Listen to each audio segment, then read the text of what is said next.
Y'all see this? Mind you, my parents just got into an accident. So he was like, do your folks got, do they got the little white pills? Because that worked for me. So I was like, them things is strong. We gave it to him. Boom.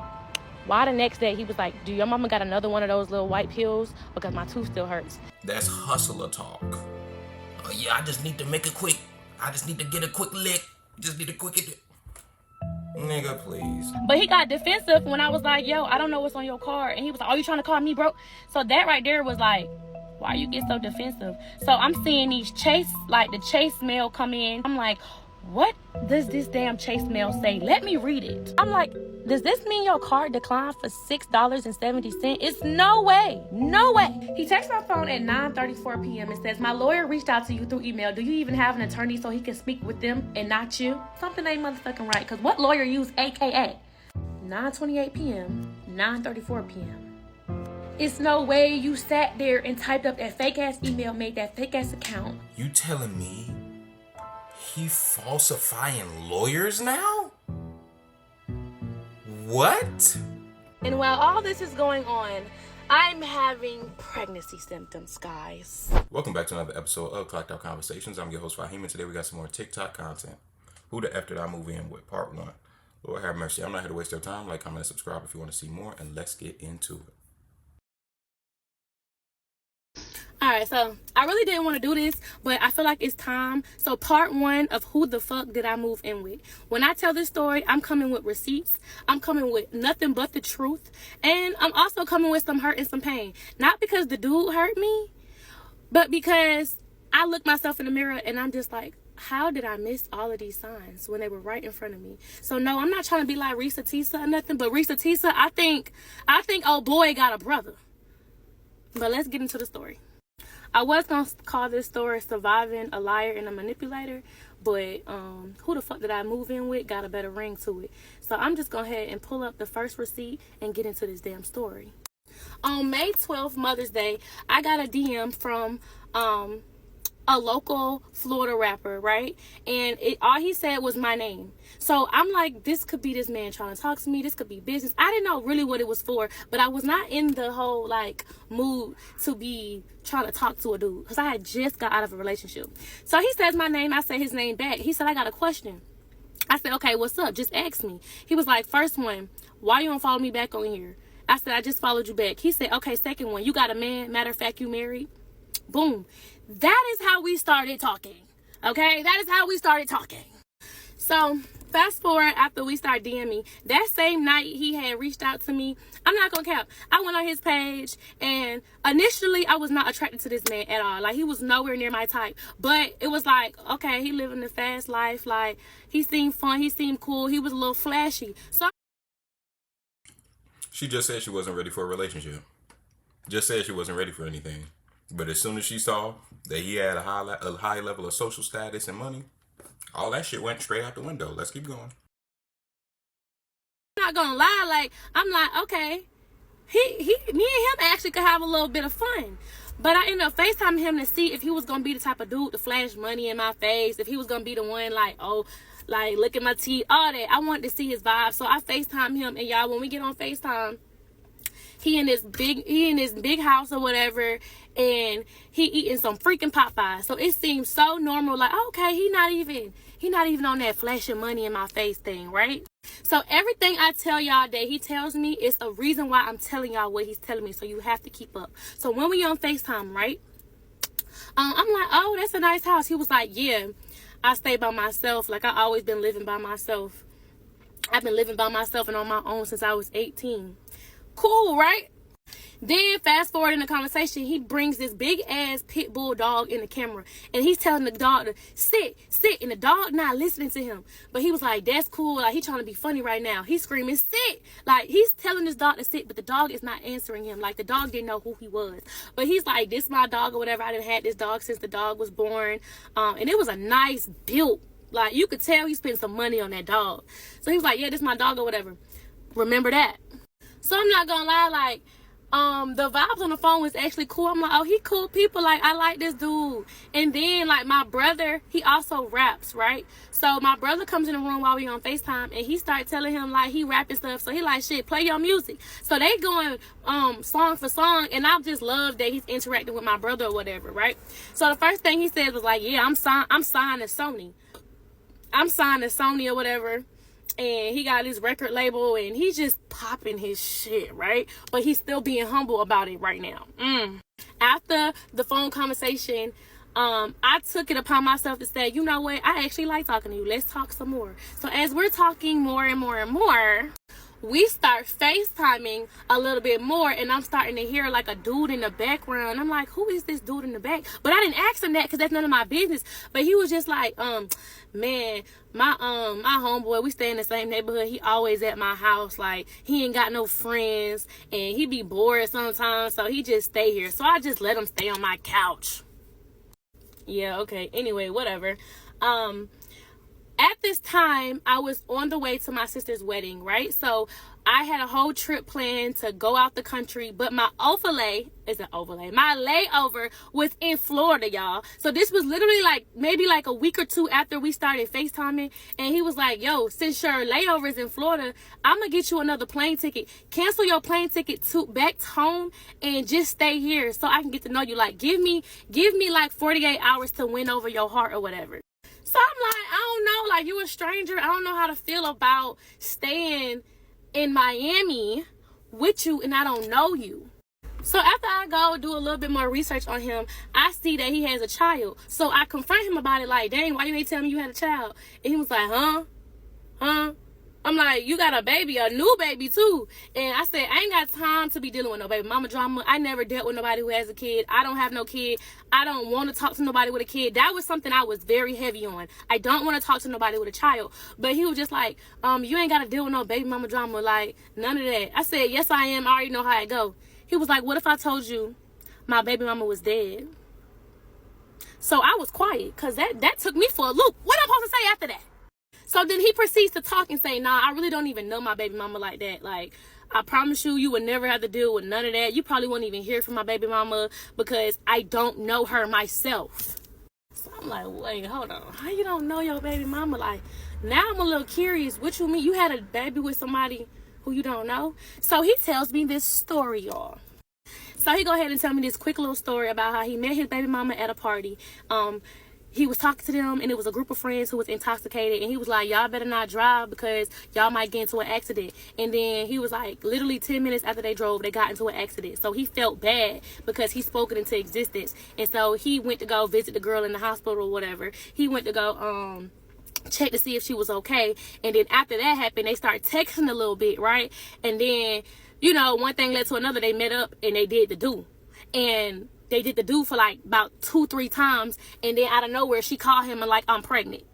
And then he tells the story about how he was like, I don't even know you, like, we don't know each other, I don't think we need to have no child. And then she was like, well, I could take care of the baby on my own. And he was like, at that point he knew that she was gonna try to keep the baby, so he was like, she didn't want to get an abortion, so she just had the baby. But I really feel like she just wanted to keep the baby because of who I was and what I got. Like, basically, she trapped this man. And since then, you know, like, she had a baby, but he don't know the girl. Like, that was how he kicked it to me the entire time, y'all. The entire time. Keep that in mind, please. So, here go red flag that I missed of that stupid story. I'm like, you know what? I'm gonna go to Miami with you. We're gonna have a good time. You got 48 hours to win me over. You want to win me over so bad? Show me something. So when I get there, y'all, this man pulls up in a red Corvette, a C8, whatever fucking car it was, but he pulls up in this little nice, fast, it was sexy, not gonna lie. And I'm thinking, why did he pull up in this? Because I knew he had a Hellcat at home, but I was wondering why he pulled up in that. And I was like, why you drive this? He said, I just ain't want to put my Hellcat on the road. I just wanted to drive my other car for a little bit. So he kicked it to me like he got this nice C8 Corvette. And I ain't say nothing of it at the time because I'm thinking he telling the truth. What he got a lot for? Like, this his car. And then I told him I wasn't going to be sleeping with him or like staying the night with him, right? because I don't know him like that. He was like, what you mean? I got your own room. Like, we got a hotel, but you got your own room. So I'm over here like, oh, he's respectful. This man ain't get a one hotel room. He made sure he got two. He really just trying to show me a good time. He not trying to be disrespectful. So we vibing out. We riding. Like, Miami was cool. And then, like, when I was there, I spent most of my time in his hotel room anyway, right? But I still had my own room. Like, I had everything in there. I got ready in. Like, I was in that room, but not as much as I was in his room. That's truth. So then he's like, I got this whole dinner date planned. I just cannot wait for you to come here. I've been wanting to take somebody here for the longest. It's real nice. You're going to like it. I'm like, I don't have no outfit for it because remember, I was just coming from a trip out the country. I wasn't prepared for no Miami trip. He was like, don't worry about it. I'm going to take you on a shopping spree, get whatever you want, whatever you need. So we going to this nice luxury mall. I'm like, look, I'm going to be honest. I'm not the type to shop at places like this. Like, you don't got to do much to impress me. So all these expensive designer stores, I was like, dude, I don't even know where to start. Can we go to a black people mall? That's exactly what I told him. He was like, yeah, I can take you to another mall or whatever. I'm a Forever 21 type of girl. You know what I'm saying? Like, I'm a mad rag type of girl. I will literally go shop in Route 21 and I will be A-okay. So he takes me to this other mall. I get a dress. I get heels, I get a purse. He's like, get whatever else you want. Whatever you want, you can have it. Like, you want some new shoes? I got some new Jordans. Matter of fact, when he picked me up in his C8 Corvette, he already had the new Jordan 12s waiting for me. Sisters, if it sounds too good to be true, it most likely is. What have you done to deserve all of this? Think about that. As a woman, think about, what have I done to this man to make him want to splurge on me the way that he is right now? Show me all of this favor. They haven't even been together a few hours at this point, right? She said that they only got 48 hours together. It's only probably been a few hours, right? Let's keep going. Like, he already gave, I'm going to spoil you. I'm going to do everything that I can. So, like I'm saying, he's doing everything that's making me smile. And yes, it is spending money on me, but he's giving me this image of him being this big baller rapper in Florida. And he got it like that because, one time we was on FaceTime, he was like, money good. You ain't never got to worry about nothing. Money straight. So we're going to talk about the rest of it in part 2. But yes, part 1 of surviving a liar and a manipulator. Period. All right. So I finally get back home. He paid for my plane ticket like he said he was going to do. And we start talking literally every day, all day. I am a full-time content creator. So if I'm not making content, I'm chilling. He is a full-time rapper. So he doesn't have a job either. So we have so much time on our hands to talk so much. We start talking for 24 hours of the day, literally. And then we start getting into family. We start asking family questions. And he was like, I'm not going to lie. I stalked you before I even hit you up. Like, I've been following you since you had the dude you was with. I told you I just had got out of a relationship. He said he was following me while I was in my relationship. And he would look on our videos and watch them and be like, I want to be him. So he desperate. That's what he's telling me. That right there is a red flag, and let me explain why. If a man is successful, he has a litany of women that are lined up waiting for him. So the fact that he is so desperate that he is waiting on you to get out of the relationship that you're currently in with your current man probably suggests that he is not as successful as he is letting on. Let's keep going. That's what the fuck he told me. He's like, bro, she's a good girl. Like, when I was watching y'all videos, I wasn't even thinking about him. I really was just picturing me right there. That's what he said. And then he said, I just love your family. I love the family videos with your mama. She seems so cool. And your dad, he seems so funny. I want to hang out with y'all. So I'm asking him about his family. And I'm asking him about his mama. Like, what's up? What's your relationship with your mama? And he was like, my mama thinks she our age. So, yeah. And I'm just now getting to know my dad. My dad really wasn't in my life. You know, all this story, like, I'm not trying to get too personal, but every detail matters in this case. And then when it came down to his baby mama, like, he said he don't talk to her. When we was on FaceTime, he would have his child, and I would say, why don't I never hear your baby mama in the background? Like, when you drop off your baby or she come pick her up, why don't I hear her? I told you, I don't talk to her. We don't have no communication. I don't text her. I don't do nothing. If anything, If she want me, she know to text me. But we don't talk. I don't know this girl. Then he starts pouring into what type of person she is. She's drama-fied. She not my type. She's nothing like you. And I don't even know what I was thinking. Like, I swear, I love my daughter, but I regret having a baby by this woman. I'm like, look, as long as I don't deal with no baby mama drama, like, I'm already, you know, going against my grain, dealing with you. He was like, you never gonna have to. Sorry to keep on pausing, but isn't it incredible? Isn't it incredibly interesting how if you're a successful man, a woman will overlook her own boundaries? Golly. You just said that you weren't trying to hook up with a man that had a child. And now, look at you. Let's go. Yeah, all right. So one day we was on the phone and he was like, somebody just sent me a picture of my baby mama and she looked pregnant. I was like, why is that even your business? Why do you care? And he was like, I'm just saying, I just think I should know if my daughter gonna have a sibling. Like, that's something she should tell me. And I'm like, that's none of your business. So I'm finna ask her. I already sent this to her. I said, you sent that girl that picture and asked her if she was pregnant?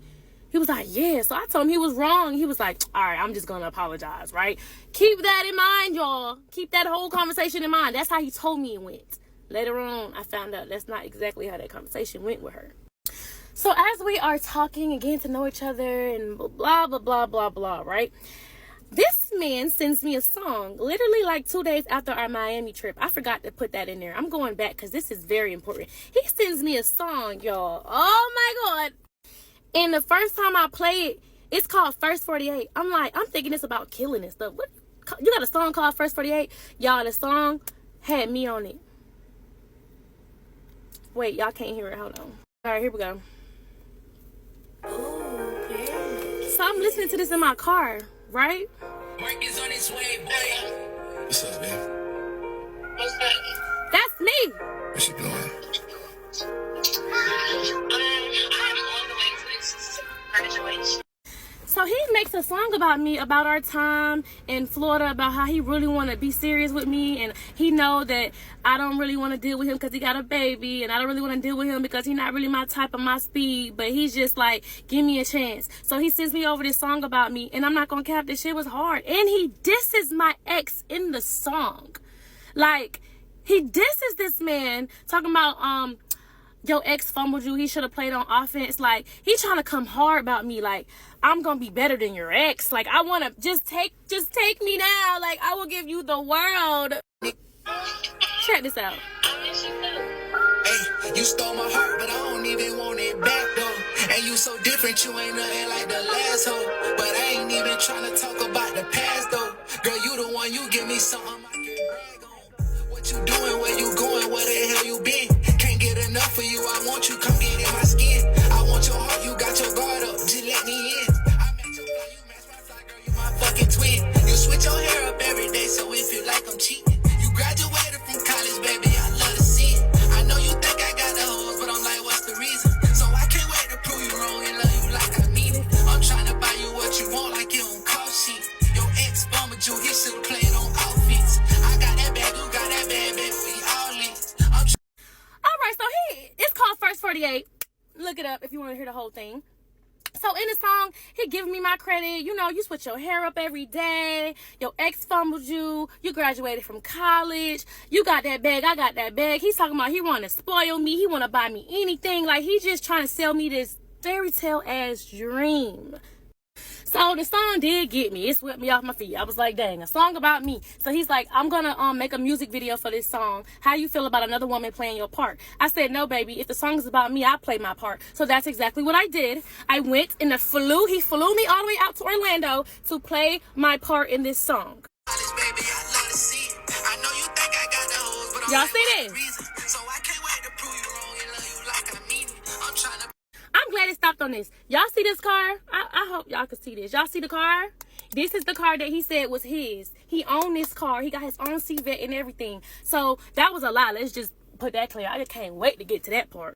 So after I done shot the video, he gonna pop out with the video. He gonna show the world. So I'm like, we might as well, like, You know, if we finna pop out, I already know the type of attention this is gonna bring. I just got out of a relationship. I had a public relationship. Everybody gonna be on my neck. Like, this is finna be crazy for me, but I'm gonna do it. I'm gonna do it for you. He like, we're gonna be good. I got you. You straight. I'm gonna take care of you. All that.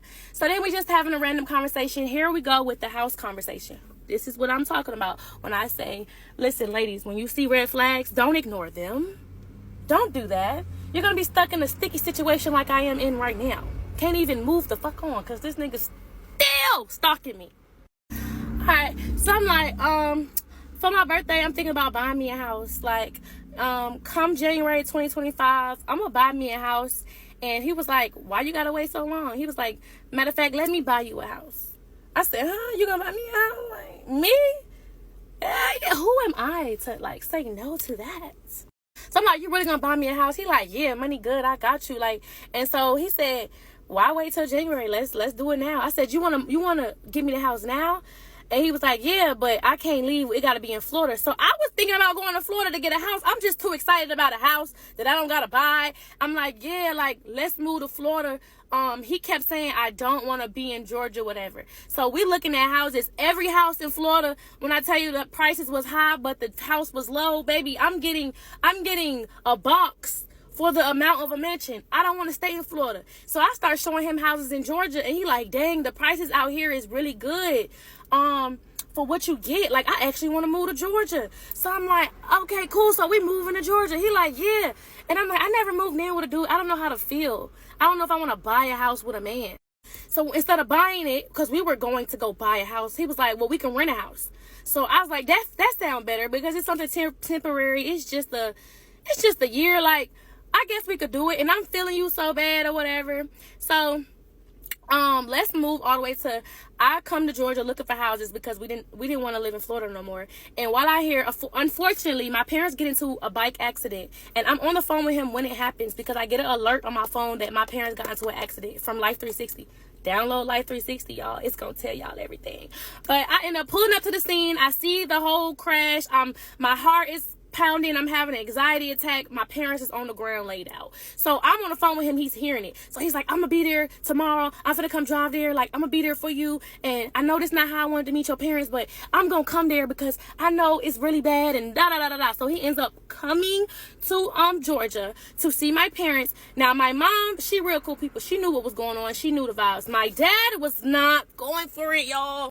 So my mama, she done broke everything on this side. She scraped all up from road rash. My father, he's still in the hospital. He is ribs broken. He's just all destroyed. So when he gets here, he ends up meeting my mom. He got her flowers and everything. But see, my dad's still in the hospital. So he hear that it's a grown man in his house, and he trying to figure out who is this grown man staying at the house, because my mom let it happen. Because like I said, she cool people. She just, if I'm safe, she's safe. But my father wasn't going for it. He like, oh no, I don't know this man. He need to get up out my house. I don't know why y'all got a grown man in my house while I'm not there. That's so disrespectful as the man of the house. You let another grown man into the house without his permission? While I'm in the hospital? Tweaking. Let's continue. Then, I finally tell them when he get home from the hospital, I tell them that I'm moving in with this man, and my dad just go off. Like, he is going off like, you don't know what he might want for you. Men try to control you. My dad's trying to tell me everything a man is willing to do for a house, and that it's more that come with just that house. And I'm being dumb, not listening. Okay, so it seemed like this man is now stepping outside. Now he want to talk. Now he want to start posting. And me, one thing about me, I got receipts. I'm going to post what he posted about me. And then I'm going to post the receipts behind it. She sound broke her damn self. I don't blame him. I wouldn't pay nowhere. I don't stay no more. You right. That's stupid. Delusional. But that's who he is. Delusional.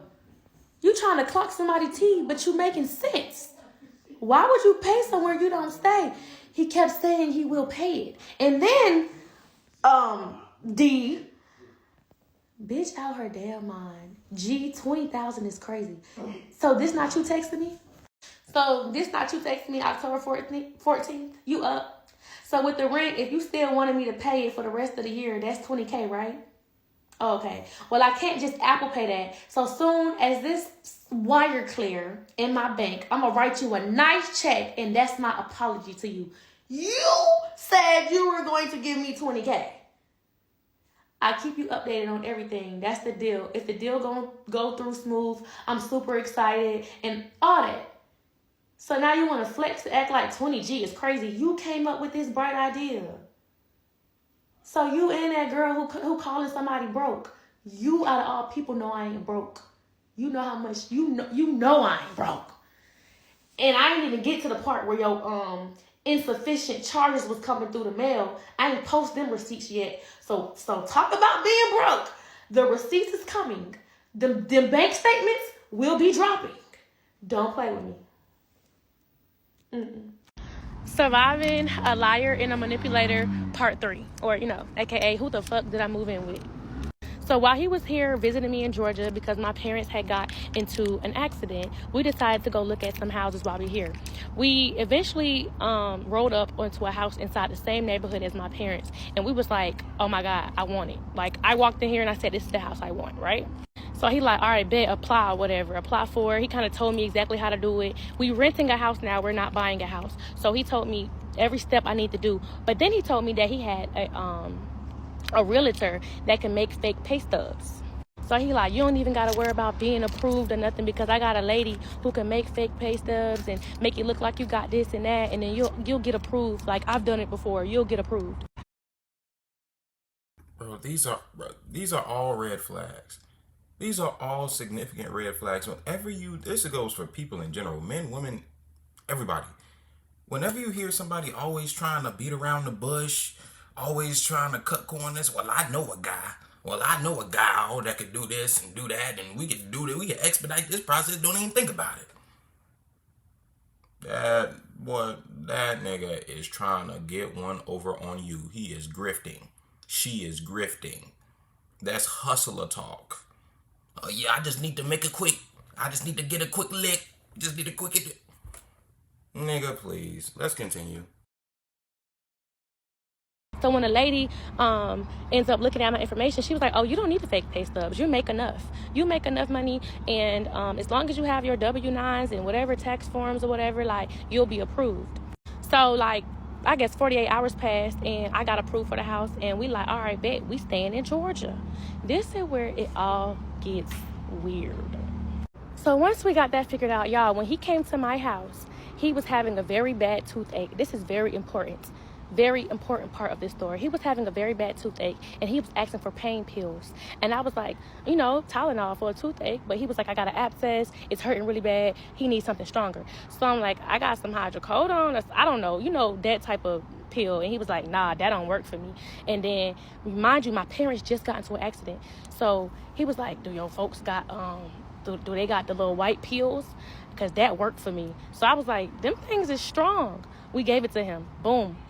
Why the next day he was like, do your mama got another one of those little white pills? Because my tooth still hurts.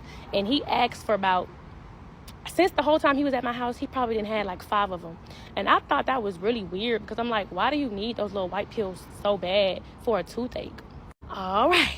So 3 days before his move-in day, I get a DM from baby mama. And I'm on FaceTime with him when I get this DM. I'm like, yo, your baby mama just hit me up. And he like, oh, probably because you asked to meet her because you're going to be around our daughter. So she's probably just hitting you up just to, see, like, if you cool people or whatever. I'm like, first of all, my rules was I didn't want nothing to do with your baby mama. But if she just coming to make amends, cool. Y'all, I'm going to drop the screenshots of what his baby mama said to me.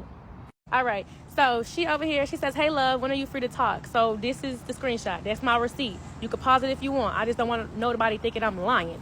I'm like, yo, why are you sending your baby mama pictures of y'all? And he was like, remember you said we deleting it out our phone, so I just wanted to send it to her because I just didn't want it in my phone. No, this was a red flag, point 1. I thought you said you didn't even know who your baby mama was. Why are you sending her pictures of y'all on trips in Colorado? And, like, if somebody was to send me pictures, if an ex sent me pictures of us, I'm going to think, oh, you want me back, right? And then she sends me that.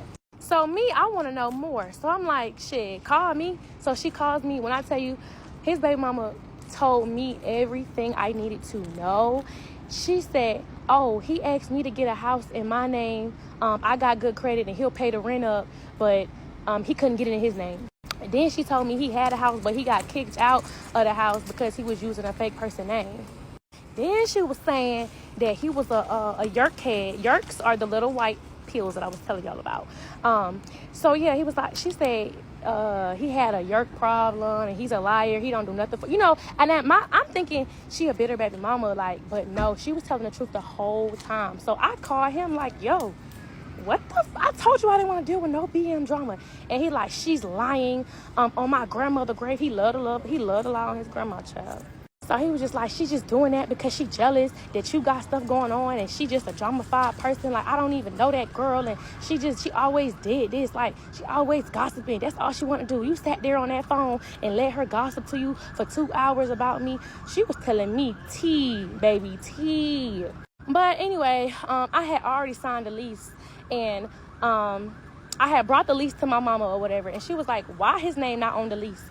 And she was telling him, put your name on the lease so you don't feel like you living with her. Like, this is your house.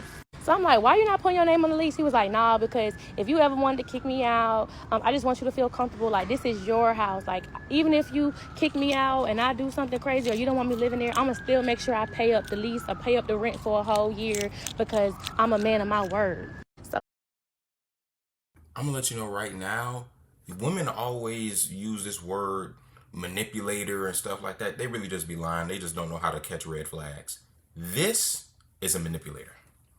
She has problems as well. There were red flags that she could have looked out for too, obviously, as is always the case. But for him to actually be feeding into her character and what she wants to hear, oh yeah, I just wanna make sure that you feel comfortable. He always puts it back on her. I just want to make sure you feel comfortable just in case you want to kick me out. Oh, the baby mama was talking ish about me? Well, that's just because the baby mama isn't as successful as you. Man, that's crazy. He might have a degree in manipulation. Let's keep going.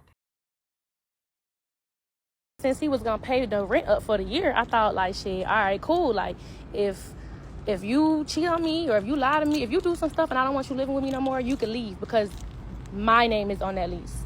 Okay, y'all. Who the fuck did I move in with? So I'm like, if you're gonna move in here, what you gonna do with your house in Florida? He was like, I got that taken care of. I already paid that up. I'm gonna have my brothers stay there if they want to. You ain't gotta worry about the house in Florida. Like, I got that. I said, what you gonna do with your dog? Since you already got a little dog, I don't want to bring my dog because he too big and it's just a dog. Like, I'll just give him to my brother, right? So now I'm like, this was a red flag. He has to have a U-Haul, but all his stuff is in a storage. But it don't make sense because if you have a house there, if you've been living on your own, why is all your belongings inside of a storage if it's not in your house? Red flag. I knew something was wrong with that. Child, it's time for him to move in the house. He moved in. Everything was just so freaking sweet. I'm like, yay, we finna have like playhouse happily ever after. We finna have fun, make content, because he was a vibe. You feel me? Like, we was having fun. That's what he portrayed to be. No, when he got there, he had a whole stuck-up attitude. I was like, what the hell are you? Like, it was like a whole different version of him. The day he moved in that house, oh my God, he changed. He was not that person on the phone. He was not that person in Miami. He wasn't even that person that in the music video. He changed. I'm like, let's go, go to the city. Let's go have some fun. Like, we just moved in. Just chill, like, relax. Like, he started getting snappy at me. And I'm like, okay, I'm not thinking nothing of it. So then he started bringing up his tooth hurting again. And I'm like, you ain't got no insurance. Like, go to the dentist. He don't got no dental insurance. So you know what I did? I was like, as a woman, I'm gonna make sure you get some dental insurance and some medical insurance because you don't need to be out here with no insurance. I set him up an appointment to go to the dentist and everything. Whole time his tooth hurt. Do your mama got some more of them white circle pills? I'm like, let me ask her. She just got in an accident. She need them herself. She's in real pain here. So I go ask her. She gives me a whole bunch of like a whole bunch of those circle things, right? And I give them to him, and he's like, I don't know what these are. Like, I gotta look up these not the same as the last ones. So he told me he sold them things, and y'all, the next day I was cleaning the kitchen, and I looked in the back of the drawer, and the same pills he said he sold and got rid of was hiding in the back of the drawer, like he was hiding them. Oh my gosh. So this started to make me wonder, like, was his baby mama right about his problem? Because it's not making sense. But I didn't say nothing to him. I kept that in the bag. I keep a lot of stuff in the bag until it's time, right? All right, y'all, I gotta go to film rehearsal real quick. So, hey, I'm gonna come back with part 4 of Who the Fuck Did I Move In With, or Surviving Fucking Liar and a Manipulator. But yeah, stay tuned. Part 4 of Who the Fuck Did I Move In With? So after part 1, child, BM then reached out to BD and was like, what you say about me? And he was like, she's lying. I put it on my granny. You know he gonna put something on his granny, child. So she like, shit, let's add her on 3-way since she lying. I get on 3-way, y'all. This man is talking about, why are you lying? And then listen how hurt he sound, y'all. Not about the... I'm gonna embarrass you. I know how to embarrass. I wasn't gonna do this shit, but since you embarrass me. Air your business out. You know I haven't even told the full thing. So anyway, so he said he gonna embarrass me, right? So I'm like, how you gonna embarrass me? Y'all listen to what he said. This all he got on me.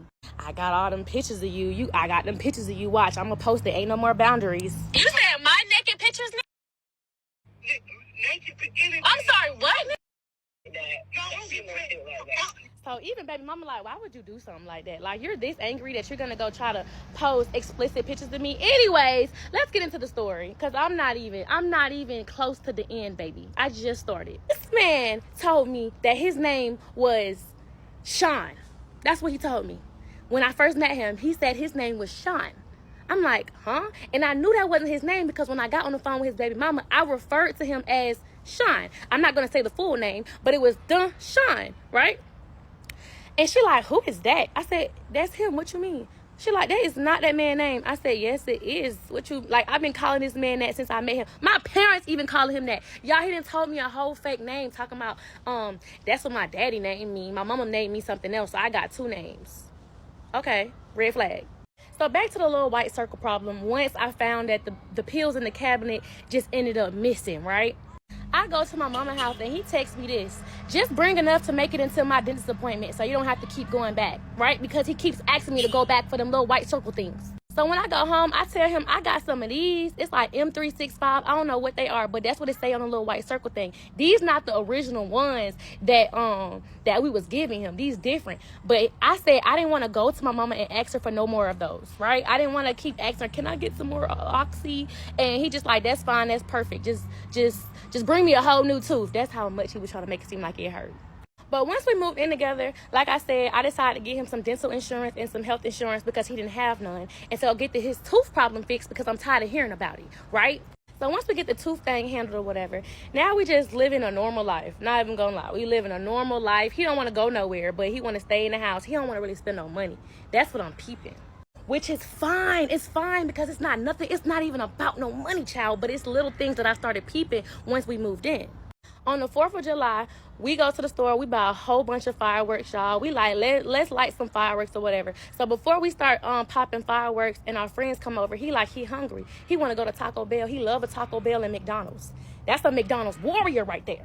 Speaking of that, when he first, decided to take me on a date, I'm eating lamb chops. I ain't never ate a lamb chop ever. I'm over here eating lobster mac and cheese. He took me on a date and he spent so much money. When he moved in, we was eating Popeyes, McDonald's, and Taco Bell. Heavy. I even like the damn Taco Fiesta fries now, y'all. That's how much we was eating it. Like, damn. And so for the ones like, why you ain't cook for him? I was trying to cook for him. But he was like, I don't eat that. I don't eat this. I don't got to eat what you cook. The other dudes you been with, they must eat what you cook, but I ain't them. I eat this. I eat that. I'm like, oh, my God. I didn't even want to get in the kitchen with this man. But he love a DoorDash Taco Bell, though. So we get riding the Taco Bell. It's late at night, y'all. We riding normal. All of a sudden, I see blue lights behind us. I'm like, what you do? Like, did you not put your signal on? Because we ain't even go too far. He like, I don't know. Y'all, we stopped at the Taco Bell and the man pulled us over or whatever. And he like, you got your license? He was like, nah, I left him. He was like, well, somebody's license is suspended on this car. But officer asked him, what's your name, first and last name? He tell him his real first and last name. He run it. He like, oh, both of y'all license is suspended. Whoever owned this car, license is suspended, and it's been suspended since March. So he looking crazy, and I'm like, dude, your license been suspended? He like, nah, I don't know what he talking about. My license shouldn't be suspended. Let's run this back real quick, though. While we was on FaceTime, while he was living in Florida and I was living in Georgia, he had got pulled over one time. Same thing happened, but they took his vehicle. And he was like, man, my license was suspended, but I got it taken care of. Because the next day, I'm like, yo, did you get your car back? Like, you good? You straight? Because somebody had to come pick him up. He was like, yeah, I'm going in the morning. I got it taken care of. I got my license back and everything. Like, everything was all good. So when they was pulling us over, when he was at my spot, I'm like, I thought you got that handled. He was like, my license shouldn't be suspended. Officer like, oh, you must don't like paying tickets. Your license been suspended since March. You must don't like paying tickets cause dude, dang, I really should be taking you to jail. But ma'am, what's your first and last name? I'm like, me? I give him my first and last name. He was like, well, you good to go. You drive, but you need to go back to Florida and get that handled because I'm being nice because it's the 4th of July, but I really should be taking you to jail. Oh, and he pulled up a fake insurance card because he ain't got insurance on his Hellcat. He pulled up a fake insurance card, y'all. Or if it wasn't fake, it was an old one, probably from way, way back when he first got the car. So he said he gonna get it handled. He going back home and get it handled. So we let it go. We ignore everything, child. We go back home. Everything all good. But this is where it started to get a little bit fishy. It's time to go pick up his daughter, right? From Florida. And on the way there, I'm driving because I don't want him to get pulled over no more because I'm thinking he's going to get his license fixed. So I'm driving.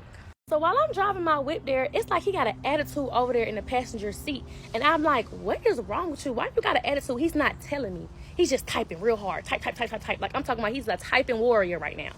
This man is going at it with his baby mama. And I'm like, why are you over here mad and stressed out and depressed about your baby mama? What's going on? She don't want me to see my child. She never want me to see my child. She always lying, saying I don't do this and that, but she always preventing me from seeing her. She like, you know how baby daddies be. So baby mama ends up texting me because we came to an agreement that they don't get along. And I was like, you know what? I'm not on the beef. I don't want to beef with you. We cool people. I'm gonna be around your child. I don't want you to have to deal with that with him. So you could just talk to me. So she hits me up and was like, girl, he back at it again, sending me all these paragraphs. Tell him to leave me alone. I only want to talk through you. This is what she said. I don't want to talk to him. So I'm like, okay, whatever. He sees me talking to her. He's like, what you texting her for? Like, dang, like, I don't even know why she hitting your phone up. That's your best friend now? That's your friend? I'm like, not you got an attitude. So now he don't even want to drive because he was supposed to drive the second half. He don't even want to drive. He's just heated, upset. He on the phone with his mama going off about his baby mama, y'all. This man talked about his baby mama like she was a dog. So there was signs of like bipolarism. Like I really can see that this man had like 2 different personalities because he'll scream and yell and then all of a sudden he'll be like, I'm sorry. I'm sorry. I'm like, this nigga crazy. That's them yerks. In addition to that, it may not just be bipolarism. It may be the fact that he knows his baby mother knows a lot about him and his manipulation tactics. So he doesn't want you communicating with her. You heard? So when we pick his daughter up, when I tell y'all, I literally was watching how he treated his daughter. And I'm not trying to say he treated her bad, but I seen little stuff that just was a red flag. He was riding in the front seat with her. In his lap, literally. And then I'm looking at like, shoot, this how you treat her? Who am I to tell you how to do your child? Like, so I'm getting accustomed to, oh, this is what y'all do. So he's like, well, she do it too. Like this is what my baby mama do too. Like it's okay to have her in the front seat because she be crying in her car seat. I'm like, dude, she ain't got no seatbelt on. She in your front lap and you on the highway with her in your front seat. But none of my business. We even did a little TikTok video of my car driving itself. He then got out the driver's seat while the car driving itself. Baby in the back, I'm in the front seat. I'm just as bad for even condoning this now. Let's get this together. Because why did I let him do that? I really just felt like it wasn't my place. I never dealt with nobody with a child, so I didn't want to get out my place. But I knew somebody was going to be mad at that. Because, child, you don't do nothing like that. But, whatever. We get back home. We in Georgia. Everything is fine. These are things that he was saying to me while he was here. He was like, I'm sorry that I've been acting like this.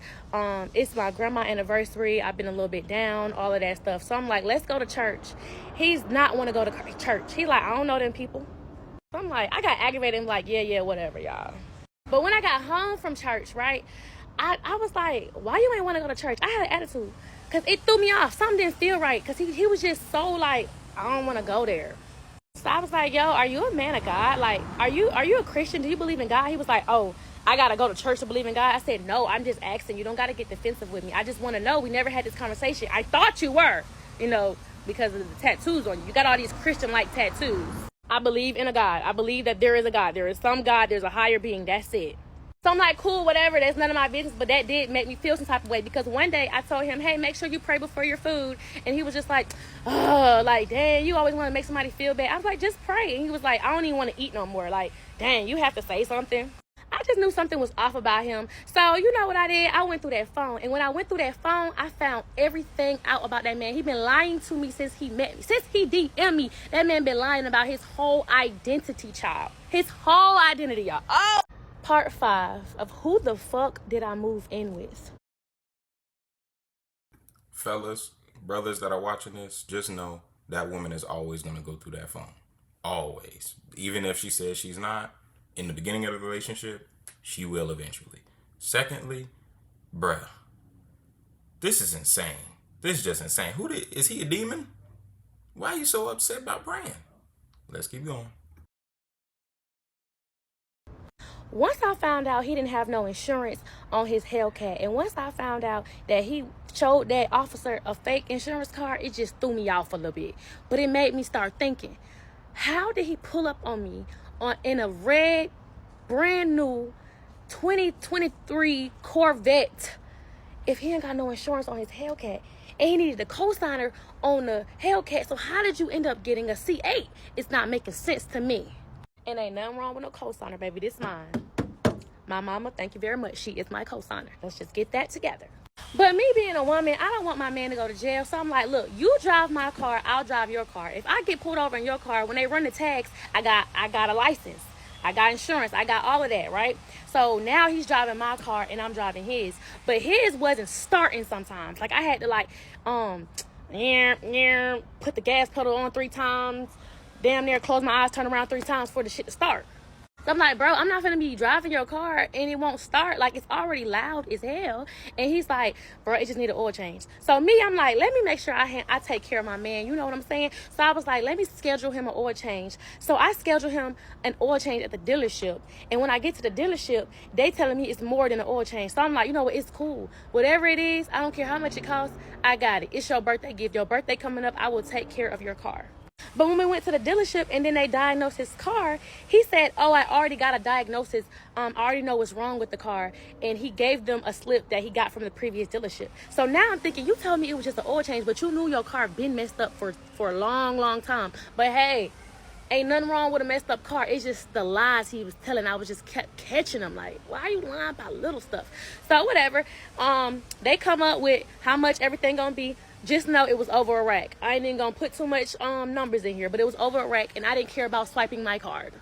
So once we go back to our normal lives, I'm like, I want to go do something. I don't want to sit in the house. Like, not that I want to be outside, but he quick to be like, oh, you want to be outside? Then go be outside. I just wanted to go out the house because he just wanted to sit in the house and play the game. It was just boring. Like, dude, this not the life you said you were going to give me. He like, man, look, if you want to go out, go ahead. Put my card on your phone. You ain't got to ask me for nothing. If you want anything, just use my card. So he puts his card on my Apple Pay. I never used his card on my Apple Pay. And then one time I had went to go out to eat. And I was like, dang, I just spent like $100 on my food. He was like, why you ain't use my card? So I tell him, I don't want to use your card because I don't know what you got on your card. Like, I don't want to just, I'm not no gold digger. I'm not nobody who want to spend up nobody money. So I'm not finna use your card if I don't know what you got on there. He was like, oh, so you calling me broke? You trying to say I ain't got no money? I was like, relax. I just said I didn't want to use your card because I'm being generous. I don't know what's on there.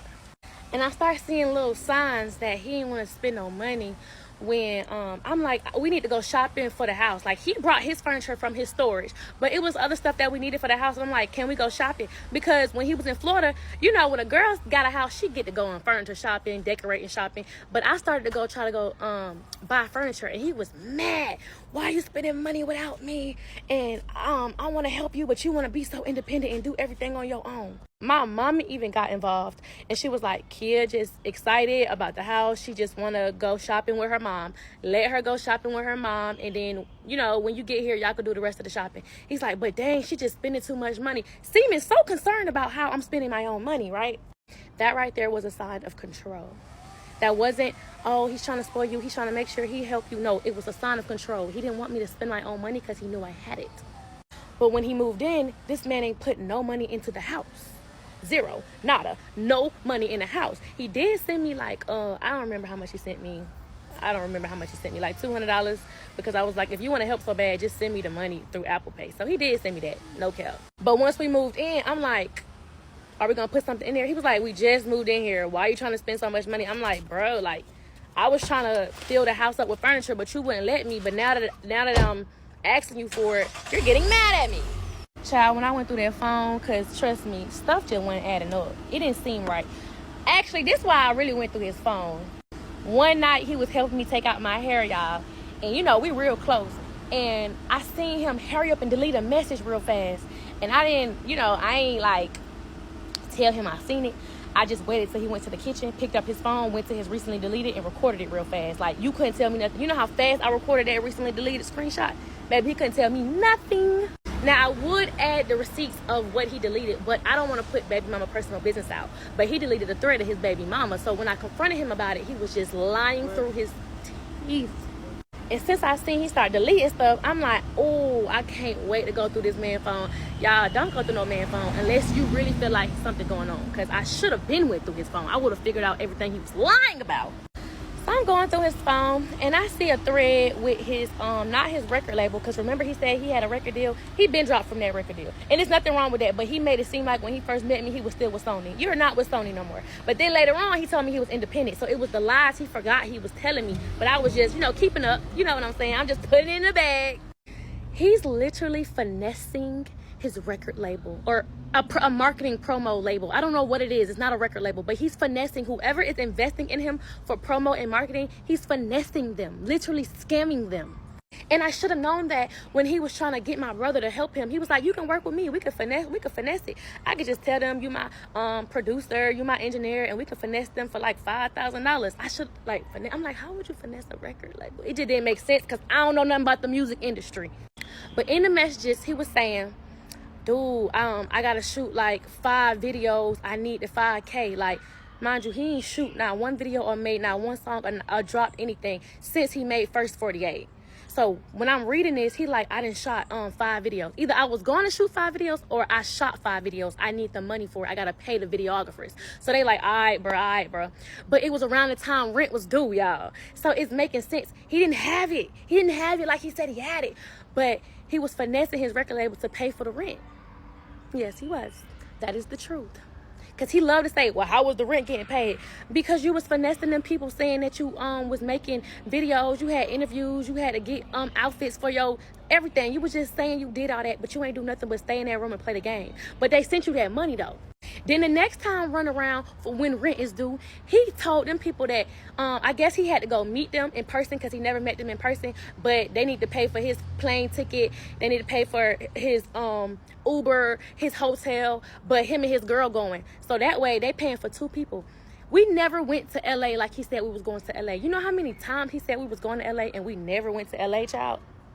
He used the money that the record label sent him to pay rent. I mean, Buddy is a grade A finesser. Grade A finesser, bro.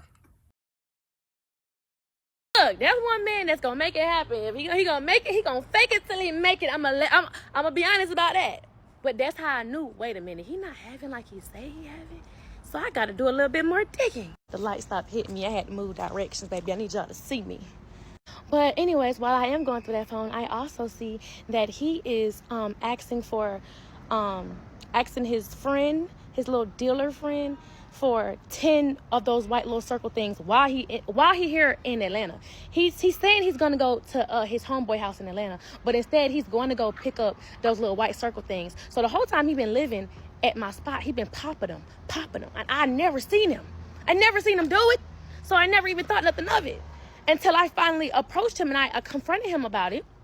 Because one day we went back to Florida, and when we went back to Florida, it was because he was doing some type of interview, y'all. He was doing some freestyle, creeping through the streets freestyle.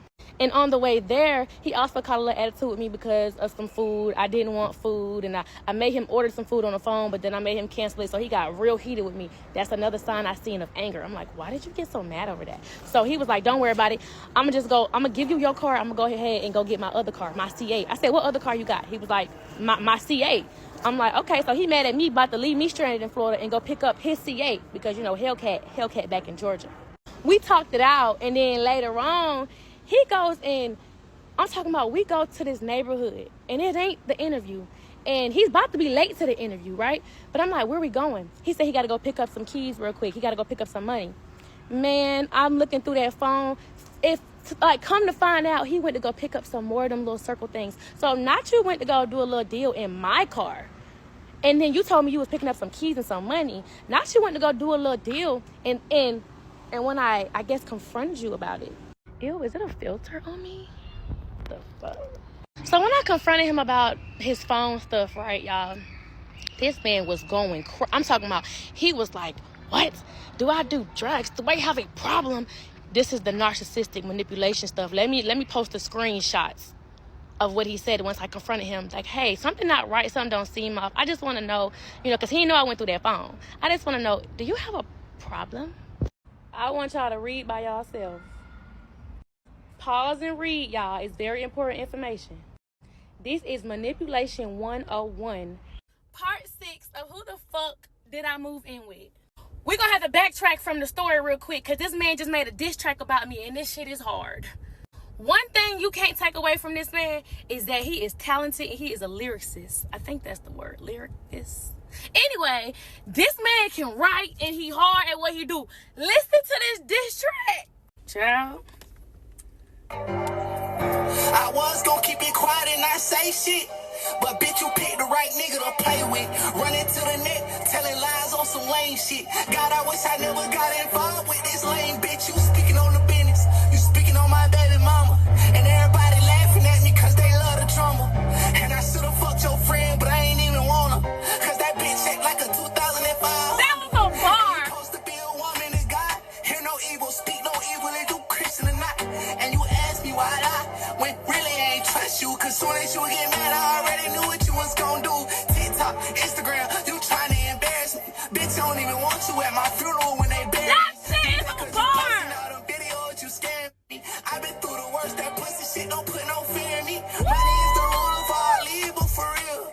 Trying to fuck my image up, cause I ain't pay your bills. I don't wanna hurt your feelings, I had love for you, for real.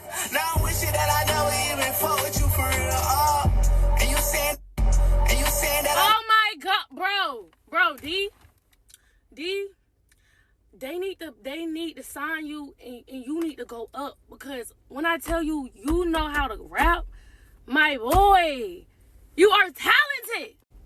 Now I feel a little bit bad because I know when you really hurt, you go to the studio, because you ain't been going to the studio since me and you been together. I always wondered, like, why you don't rap no more? Why you ain't in the booth?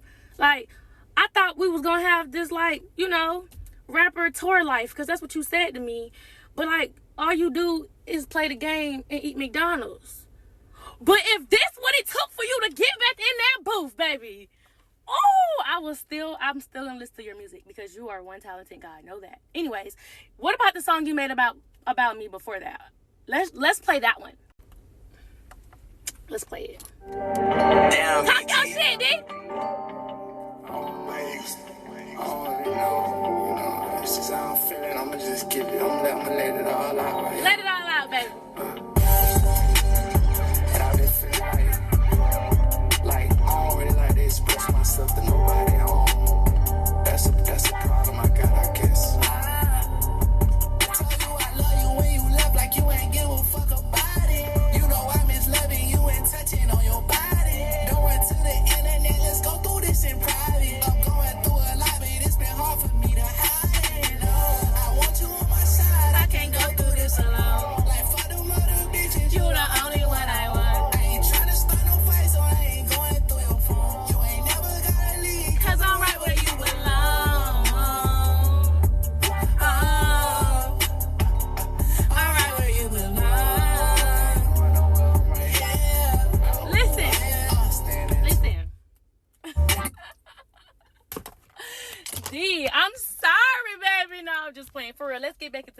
because baby, that song ain't stopping nothing.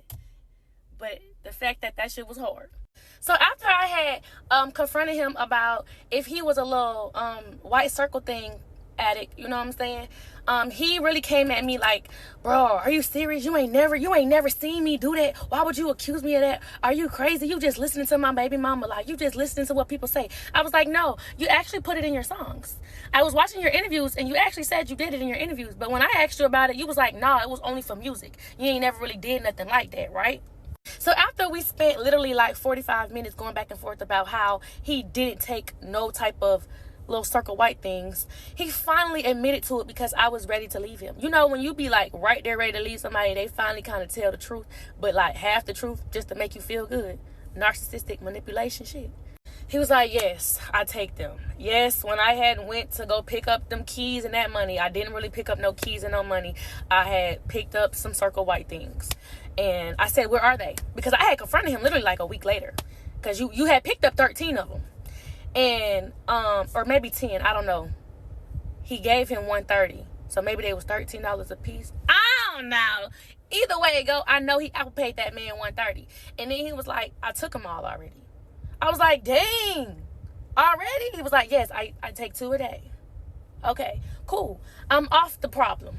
I'm off it because he just admitted to it. I said, don't do that around me. I don't want to be with no person like that. I'm not trying to judge people with their problems and their addictions and stuff. But me personally, I just don't want to be with a man that has that type of problem. I feel like I deserve better, you know? Anyway, after that happened, it all went downhill because I was still trying to stay with him, but I knew it was more lies to uncover.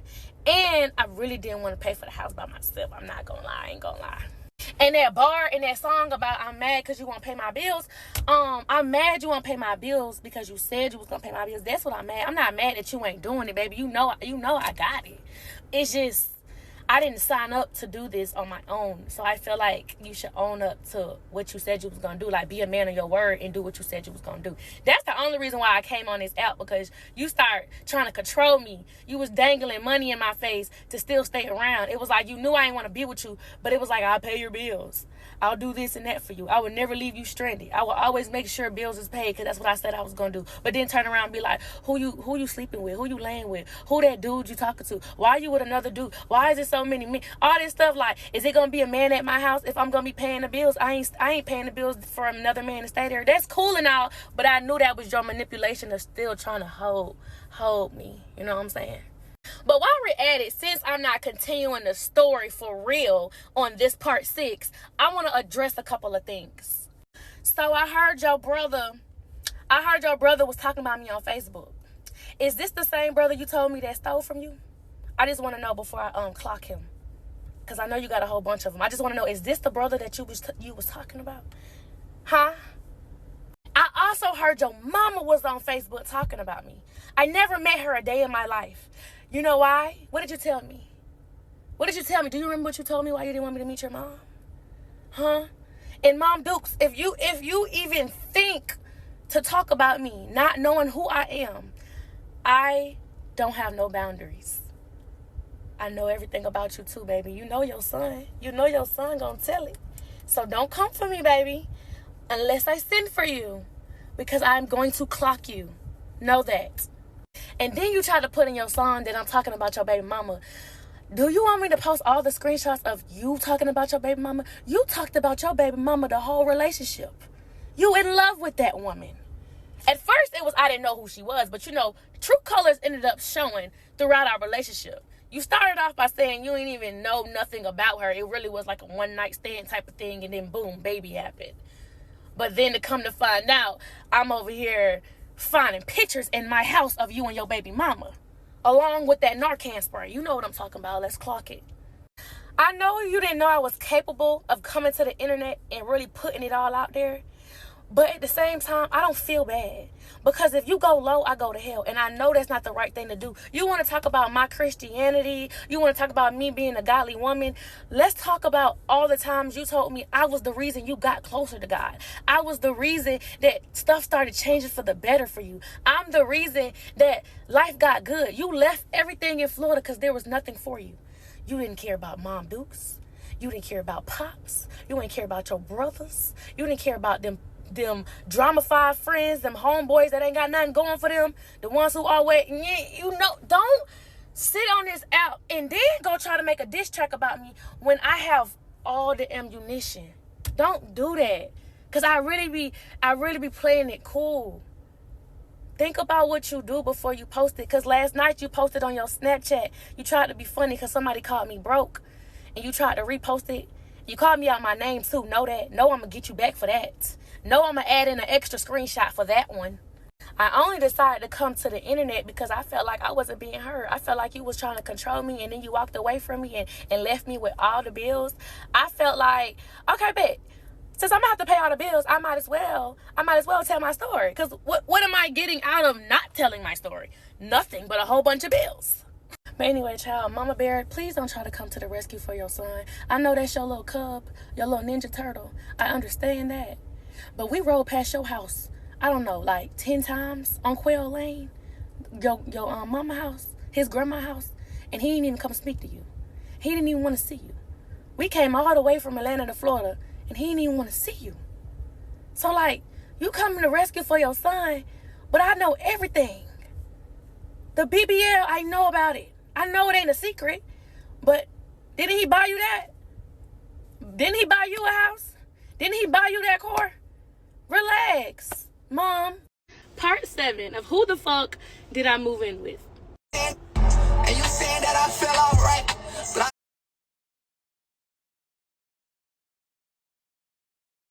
accomplished more than you did in your whole damn life. I got a plaque, I went gold, I made money, I run shows, I bought cars, I bought clothes, I bought houses, I bought hoes, bitch. Okay. That's what did it for me right there. Cause I didn't really listen to the whole thing. I just listened to the first part. It was hype.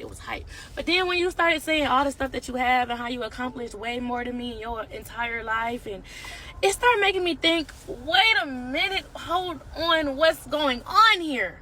I'm gonna get back to that at the end of this video. Let me finish my story real quick though. Once he told me he was going to stop that little circle white thing, he didn't need it. He just did it for fun. He was bored or whatever. He started to kind of manipulate me into saying, well, I don't understand why you even care. It's not affecting you. You ain't never seen me take one. I ain't never acted different on one. You don't even know when I am on one, right? He started the manipulation thing about, well, you drink. I don't say nothing when you drink. Be worse. There's so many people out here that's doing like 30 of them a day. Like I only do 2 and da, right? Like he started to make it a little problem. When I looked at it as, first of all, actually when I first met you, do you do those things? And you told me no, that you only said that for music. It's a music thing. So that right there is just manipulation. But, you know, we passed the little white circle thing. He starts telling me, you know what? I'm not lying to you no more. That was the only thing I ever lied to you about. I promise you, I've been truthful from the beginning. And a part of me was like, this man's still lying in my face, because I know something was off with the card. I know something was off with the house, with the dog, with the cars. Like I knew stuff was off. So the fact that he sat there in my face and told me that's the only thing I ever lied to you about, whatever, I'm gonna uncover them while we continue our relationship. That's a red flag. See, God revealed to me a lot of red flags and I kept ignoring them. But see, what God gonna do is continue to put them in your face. Because if this person is not for you in his plan, he's gonna make sure he continues to show you that the man is not for you. Because he showed me in the beginning when he told me he was 24. He showed me in the beginning when he lied to me about his age. Like, if you lie to me about your age and you lie to me about your name, I should have never even dealt with you. I should have never dealt with you when I had a standard and principles about I didn't want to deal with a baby mama drama. But that's on me. This is why I'm dealing with what I'm dealing with right now. Then I sat and I was just thinking, I was about to drop the screenshots, right, of how he talked down on his BM and just a lot of stuff that would have affected other people's lives. And I thought, like, I didn't want to do that. Because at the end of the day, he still has a child and I don't want her to grow up, like, you know, spiteful of him because of the way he was. I wish I never, you know, all the stuff that he was saying about old girl. I'm not gonna do that because they still have a life to live, right? After going through that phone, I seen that I'm gonna just keep it brief because I was gonna go into detail, but I don't want to assassinate this man character. I guess I already did. I guess I already put out so much information that it made him look, it showed his true colors, but God gonna reveal that to other people. If anybody else want to deal with him, his family, his friends, any relationships, God gonna show them what they need to if he don't change himself. I can't change him. I don't know why me putting this out was making me feel better. I guess it was because I wanted to tell my side of the story, and I wanted to kind of put out all the red flags that I ignored and missed, thinking that I was gonna help the next person. But really, he still got a life to live, and I'm not trying to be the one to destroy it. My whole goal wasn't to ruin your life. Even though you left me with all these bills when you told me that you would never do nothing like that, it's okay, because you don't stop my motion. God gonna make sure I have a way to pay for these bills. I'm good. He been blessed me multiple 10 times because he knew that I was gonna end up in a situation like this, and I didn't think about that before. I always wondered how I was able to quit my full-time job and go full-time content creation. And then I just started getting all these brand deals, all these opportunities to be an actress, to work with A&P, to be like on top. I've always had those opportunities, and it's because God knew I was going to end up in this situation. So the fact that he's still giving me abundance, and I'm using my platform that he gave me to kind of put down another person, that's not who I am. So I'm gonna wrap this part 7 up with a couple of points to clear a couple of things up, but I'm not gonna post no screenshots because the screenshots would end him. After going through his phone, the cars were rented, was not his. I remember one day he told my brother, I got my cars wrapped, because my brother was watching him and was like, yo, you just had a blue C8. He was like, yeah, I got it wrapped. So it's like, not only was he lying to me, he was lying to my family, and that's just insane. He lied about the house. Man, your friend helped you with a place to stay for the time being of when you got kicked out. I don't know if you got kicked out or not. I don't have no proof of that. But baby mama tell me you got kicked out of last house that you was in because you used the fake name. But the fact that you had a homeboy that let you stay in his house until you found a new place to stay, but you down talked him as if that was an annoying friend that wouldn't leave your house, like, that's wrong. You're dead ass wrong. This man even went to the extent to put that man on the phone to tell me that was his house. Like, you can ask him right now. He'll even tell you that this is my house. So the fact that you got your friend to even lie for you just tells me more how much you're willing to go and how far you're willing to go to manipulate me. But this is how God works. In the mix of your friend lying for you, he said, I stay by myself. The only people that stay with me is me and my dog. I'm like, hold on. This is what the friend is telling me on the phone. That it's just me and my dog here. So I'm like, oh, okay. So in the mix of you lying to me, you just revealed the truth to me. So that dog that he said was his since it was a baby is really your dog. So that's why I said God just works in mysterious ways, and I'm not really trying to assassinate this man's character, but I just want to end this by saying everything this man has told me from the beginning has been a lie. And while I'm trying to work on my relationship with God and become more of a woman of God, because I know there are things that, even this series, I know it was my truth, and I know in my heart that I wanted to get the truth out, but I also knew what it could do to him. And that's wrong for me, because I'm not trying to assassinate this man's character. This man went on Snapchat and told stories of what happened to me about me being SA'd as a younger girl. Like, he went that far, and it just made me think I could keep going low, because when somebody go to low, I go to hell, and I don't need to do that. I was going to keep going with all the parts. It was going to be about 20 parts. But it's like, this man has already affected me a lot. It's not my job to tell y'all who he really is, because God is going to reveal that to anybody he deals with if he don't change himself. He is a kind person. Yes, when he's not off them little things, he is very, very nice. But he is a pathological liar. But let me just be 100% transparent here. I knew he was lying about a lot of stuff the whole time, and I still decided to still stay with him. That's something I gotta look in the mirror and I gotta deal with myself, because I seen the signs. I knew the red flags. It wasn't like I was just oblivious. I knew what was going on, and I still was trying to see the good in him. But it was so much chase mail coming to my house. It just accidentally got open. I don't know how it got open, but it was just open, you know what I'm saying?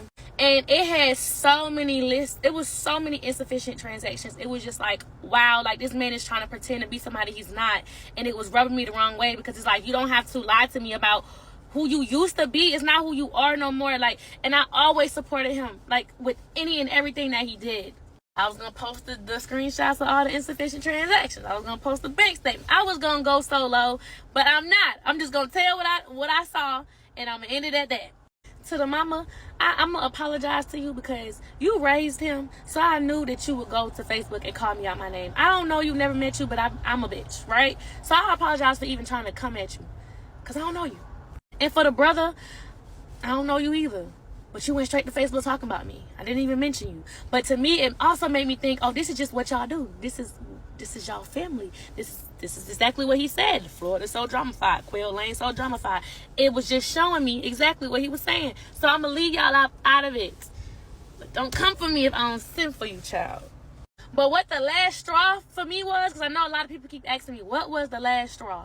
So I started getting opportunities to work with A&P, to work with actors and stuff, right? So I'm posting me doing skits with them and all. And he started sending me screenshots of people talking about me being a bop, being basically gonna be greased by an African dude. Like, it was like so many negative screenshots he was sending me. And he was like, look what everybody's saying about you, right? Come to find out, he made up those screenshots. He was texting himself, making up things, saying bad things about me, then sending it to me as if other people were saying this stuff. That is psycho. That's delusional. You're trying to hurt me and you're trying to harm me, but then you're trying to play like, who's saying this stuff about my girl? You made that about me. That is sick. Like, I could keep going and going and going, but I'm gonna end it off by saying this. You said you accomplished way more than I did in my entire life. Like cars, money, shoes, all that. But what do you have to show for what you used to do? For real. And what you mean by you bought hoes? I don't know what that means. I don't know nothing about that. Graduated high school, top 10% of my class. Got a full ride scholarship to a D1 college. Then got my bachelor's degree in college, along with clothes, money, shoes, cars. You know what? Part 8, part 9, part 10, part 11, part 12. I think we on that. I'm sorry. At this point, I need to stop. I'm still being manipulated and not even knowing it. I'm over here thinking I'm ruining his life and he still got to live and his family's calling him sad and arguing, but you still going. You still manipulating me. You still lying. You still trying to win. And I'm sorry. I am going to continue my series. Yeah. Because it was getting good. It was getting so good, I felt bad for even thinking about telling y'all everything. But now I feel bad for thinking about stopping this shit. What the hell? This man really, real deal, just text my phone threatening me, talking about some its consequences and repercussions for your actions. Sorry, sir, are you trying to put a belt to my ass or what are you trying to do for real? Who the fuck did I move in with? Part 8.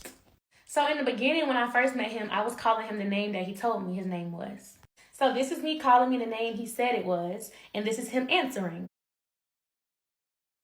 Bruh, she is showing no mercy now. At first, she wasn't trying to mention his name. Now she is. Let's get into it. Right? This is another screenshot of me calling him the name he said his name was, and this is him answering. So y'all remember when I was telling y'all that I got on the phone with his BM and she was telling me everything about him? She was like, he tried to get me to get a house in my name, but I wasn't going for it. And then she was like, he got kicked out of his old house because he was using a fake name. She told me the fake name that he was using. I'm going to get to that at the end because it all makes sense in the end. So I'm like, there's no way I'm about to move in with somebody who's doing all this. Also me calling him the name he told me. But this is what he was basically saying about how she's a liar. Same way I'm a liar, right? So when we had got together, he put his mom on the phone and she didn't even know I was right there. But he wanted me to hear her basically back him up. And mama was backing him up. Mama was like, yeah, she this, she that. She just jealous. She just mad because everything she have. I don't even know why she sat on the phone with that girl. All she do is lie. She's young and dumb. She was saying a whole bunch of stuff about BM. And I was like, oh. So maybe BM is bitter. Maybe BM is lying. So I believed everything he told me like a dumbass. Anyways, after I went through his phone and I kind of seen a lot of the truths, I kind of held it in because I'm the type to like not confront him about anything until I have all the evidence. So we lived a normal life. We was actually in love. We was happy. We was in the house, playing house, and damn near making TikToks every day. So I mentioned that I was bored to him a couple of times and that I wanted to go out and do something. He was like, bro, money good. What do you want to do? My card is on your phone. Go do what you want to do. Don't let me stop you. Right? My card on your phone. He's like, do you want to go on a shopping spree? Do you want me to go buy you something? I know you like to go shopping. Mind you, I love to go shopping on my own, but he did not like that I was spending my money. Like, he would always be like, stop spending money. Use my money. Use my money. Like, I'm like, I'm good. I got my own money. So he took me to Sephora one time. He bought me some perfume. He bought me, like, some facial stuff. Like, it came up to, like, $180. Like, and he bought it. Correct. He bought it. So when we got back home or whatever, it was one day I decided that I wanted to go through his phone. And when I went through his phone, I seen in his email that he got an email notification that said something about a balance being below a certain point. This the same Chase card that was on my phone. So I couldn't wait for him to leave that house. I was going through that computer. I'm going through that computer because I want to know what's in your bank account. I'm sorry, I'm a little nosy. So I looked at that email and this is what I seen. Your account is overdrawn, negative $171. The same card that's on my phone. So I'm like, bro, what the fuck? I never wanted to say nothing to him about it because one, I didn't want him to know I was going through that email, and I didn't want him to know that I knew that he wasn't having like he said he was. She showed the bank statement. She showed the number that it was under. Oh, she is a different type.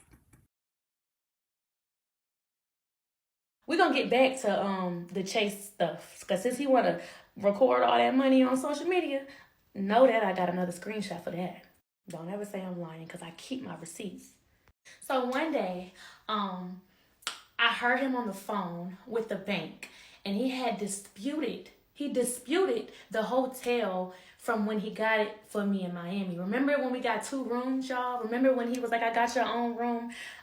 You ain't got to worry about us being in the same room or whatever. He disputed the other room, saying that it wasn't him. This was another red flag that I did not mention. Before he had moved here, he was hanging out with his homeboys or whatever. And he had bought one of them a plane ticket because the car was so full, somebody needed to ride on the plane. So he was like, don't worry about it, I got it. And he never went. He never took the plane, which was cool and all. But I was with him when he disputed the charge, right? He was like, I never went on that plane and they charged me anyway. And I never booked the flight, whatever. So I never thought nothing of it because he didn't go on the flight. But I didn't think that this man pay for stuff and then dispute his charges. Like, that didn't make sense for a dude who be having, right? For a rapper. Like, it just wasn't making sense to me. Anyway, back to the story. I know I'm all over the place, but I fucked it up because I was ending it in the last part, but now I'm not ending it. Anyways, we have his daughter for the first time, and it's my first time meeting his child, right? I got so excited because he was like, I told BM not to send her with nothing because I got it and stuff. Like, I don't know. They had their own little problems when it came down to the baby bag. I don't know. But I took her on a shopping spree. I was so excited to take this girl on a shopping spree because I was just like, oh my God, I'm playing mommy. Like, so to ease my mind, because I would be like, dang, like, I'm really like playing mommy and stepmom, I would come bring it to him like, I don't really think I'm comfortable with this baby mama stuff. And he would send me messages like this. This is how he would make me feel better, by basically telling me he don't know this girl and he wish he never had a child with her and all of that stuff. Like, this is manipulation stuff to make me feel good. Taking accountability, Kia. I was wrong for even believing this. Like, you're literally talking down on the mother of your child. And I took it as, it's okay, he don't really know his baby mama, Kia. Now, at this point, I have no issue with BM at all. I'm actually talking to her. Anything that has to do with her child, because she's here, she's talking through me. I'm sending her pictures like she's good, she's okay. He did not like the fact that we were texting. Like, stop talking to this girl. Leave her alone. That's all she want to do. She want to be a part of this. She want to control the situation. I don't talk to her, dude, so don't talk to her. So I ended communication with his BM because he did not want me to talk to her at all. So yeah, it's time for us to take his daughter back to Florida, y'all. So we taking his daughter back to Florida, right? And in my head, if you already have a house in Florida, because remember, he said he had a house there. And the lease wasn't up around this time. So it wasn't like you didn't live there no more. Your name should still be on that house. That still should be your house. Why are we going to a hotel when we should go to the house that's yours? So we riding through Florida or whatever, and we pull up to this house, and he don't remember this, but when we was on FaceTime, I asked him to give me a tour of his house. And he showed me the outside of his house. It was like this garden in the front. And he was like, I did this. It was the same garden when we pulled up to this house. So I'm like, this is the house. And to confirm in my head, On Father's Day, I remember sending him gifts on Father's Day. I gave him edible arrangements, and I was like, Happy Father's Day, because nobody did nothing for him for Father's Day. So as his girlfriend, I know he's a father, I sent him something for Father's Day. This is why he was living in Florida. And he gave me the address to send it to, which is his address. We pull up to the same address that I sent the edible arrangements to. He goes in the house, and I'm just sitting in the car like, why are you not inviting me in the house if this is your house? Now, he don't remember or don't know that I'm putting all this together. This is the same house that you said was yours. But whatever. We go to the hotel that we have. After we leave the hotel, we go home. I'm starting to get real agitated. I'm really just over this whole thing. I start to confront him about the house. I'm like, dude, this house is the same house, the same address that she gave me. And the craziest thing is, when he pulled up to the house, I got a notification on my phone that such and such just arrived home.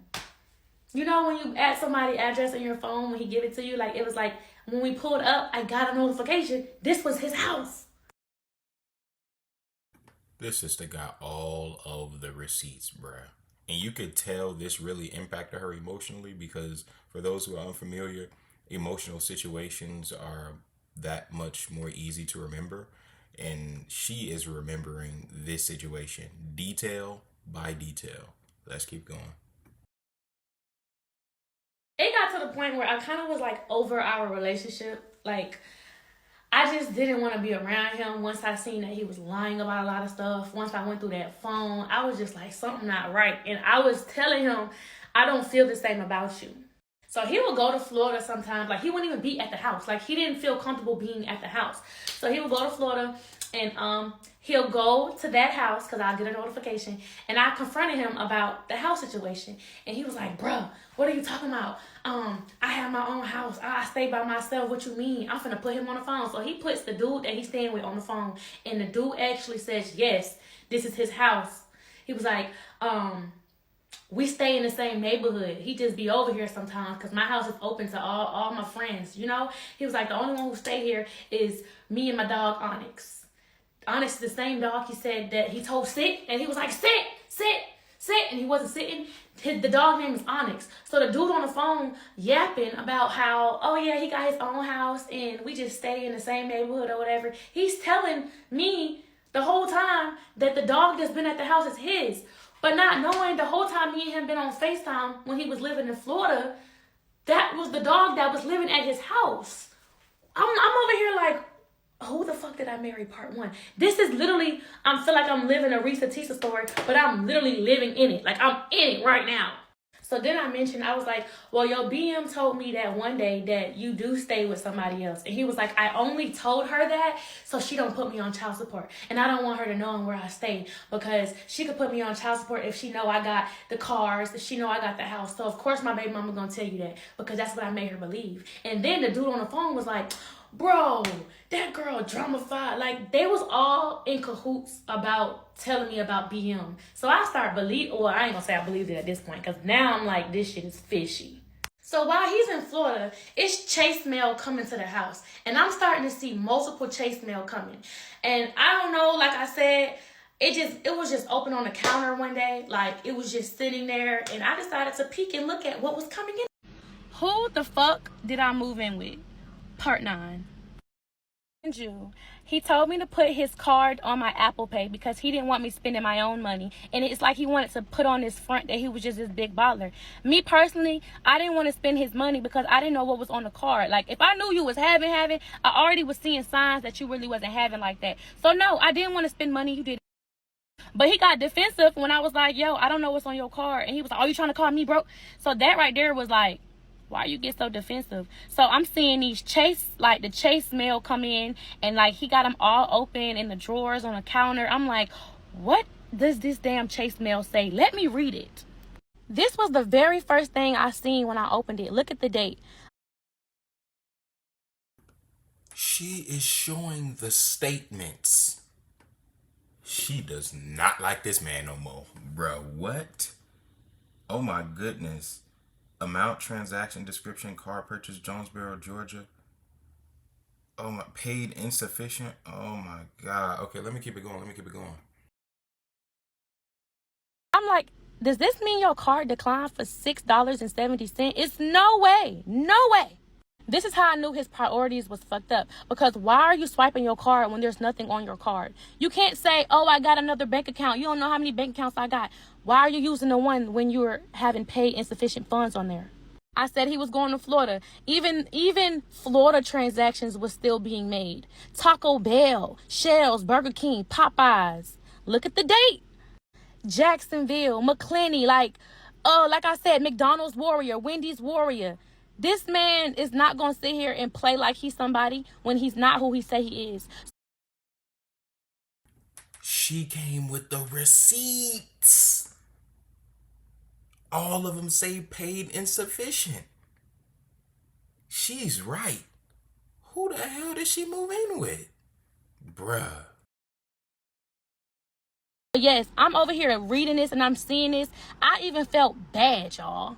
At this point, when I'm seeing all of these insufficient funds, I'm like, oh my goodness, he don't got no money. And I still loved him down. I still cared. My heart was like, you know what? I'm not even going to confront him about him not having no money. It's cool. I'm going to just pay for everything. It's your birthday. I'm going to make sure that you get back in this booth. Because I knew he wasn't having, but I didn't even want to make him feel bad for not having. You know what I'm saying? But, like, I got his whole studio together. You're going to get back in this booth, dog. So I made sure I got him right with a whole studio, y'all. These speakers was $1,000. Hey, man. Say, man. I'm investing in you, my boy. Okay? I need my residuals when you drop that tape, too, baby. And, yeah, I definitely still seen potential in him. So I'm still rocking with this dude.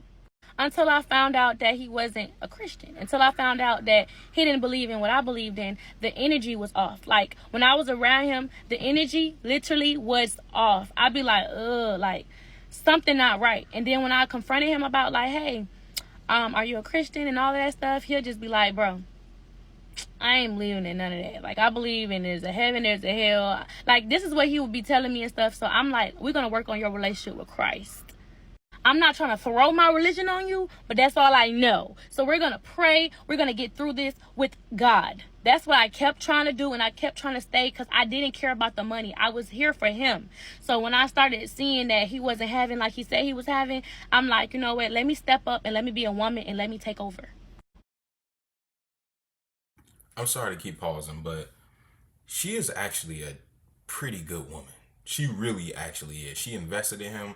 Those are studio monitors. Those speakers that she bought, those are studio monitors. Them things are expensive. Like she said, about $1,000 plus. And she invested in him even though he was a druggie, even though he wasn't taking care, of his relationship with his baby mother properly, even though he was lying about literally everything. She still stayed by his side. She's a good woman. The only problem with her is she chose a bad man. So you wasted all of that goodness on nothing. Let's keep going. But the mood swings, it was not working, y'all. I swear to y'all, I tried, it didn't work. So we broke up. I broke up with this man, and I said, look, we can't be together. I don't like you. It's not going to work out. But we can still be roommates. Okay? We can still play roommates, and I don't know, we could split the bills and everything. No, we ain't got to split the bills. I got it all. I got all the bills. You ain't got to worry about that. Okay, cool. It's the first of the month, and he's telling me, I sent you the rent money, but you ain't going to get it because it's a holiday. The bank said that it's gonna get there in like 3 days. So I'm like, huh? Like, if it's a transfer, like, because he been sending me money through bank transfer, right? Oh, I didn't even tell y'all this. Hold on. Rent is $2,400. Out of the kindness of my heart, when we decided that we was going to get this house, I was like, you know what? You put $2,000 a month on this house. I got the utilities, and I got the $400, and I got groceries. I got everything else. I'm like, you know what? All you need to worry about is $2,000 a month, right? So the fact that I knew that the bills were still high and he still supposedly had it, I still wanted to take some of that stress off him and take care of the girl bills. You know what I'm saying? So he says, $2,000 gonna come to your bank account, but it ain't gonna be there no time soon. And I'm like, okay, that's a little bit weird. Mind you, we broken up at this time. We roommates at this time. He like, Kia, the deals that you got on DoorDash, can you order Popeyes off your phone and I'll just give you the money for it? So I'm like, okay, cool. Mind you, I'm not talking to him. I'm really upset with him. So I'm like, whatever. Yeah, I'll order it. So I'm ordering the Popeyes on my phone, and like the what he wanted was some ghost pepper wings. The ghost pepper wings was not showing up on my app, but it was showing up on his. He was like, why it's not showing up on your app? I said, I don't know. If it's showing up on yours, order the food. Like, order it on your phone. He did not want to order that food off his phone, y'all. He like, nah, I got you. Like, I got the money in the cart. I'm gonna just give it to you in your hand. So I'm like, whatever. I ordered the food.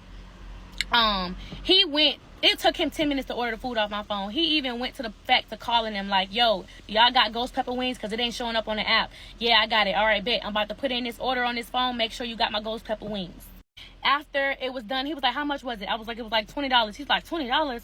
I'm like, yeah, you got the tip, the driver fee, the DoorDash fee, whatever. He like, all right, bet, I got you. 15 minutes passed, and we walking up the stairs. I'm like, where my 20 at? You know, joking with him like, yo, where my 20 at? He got so mad at me. He like, you really want that 20?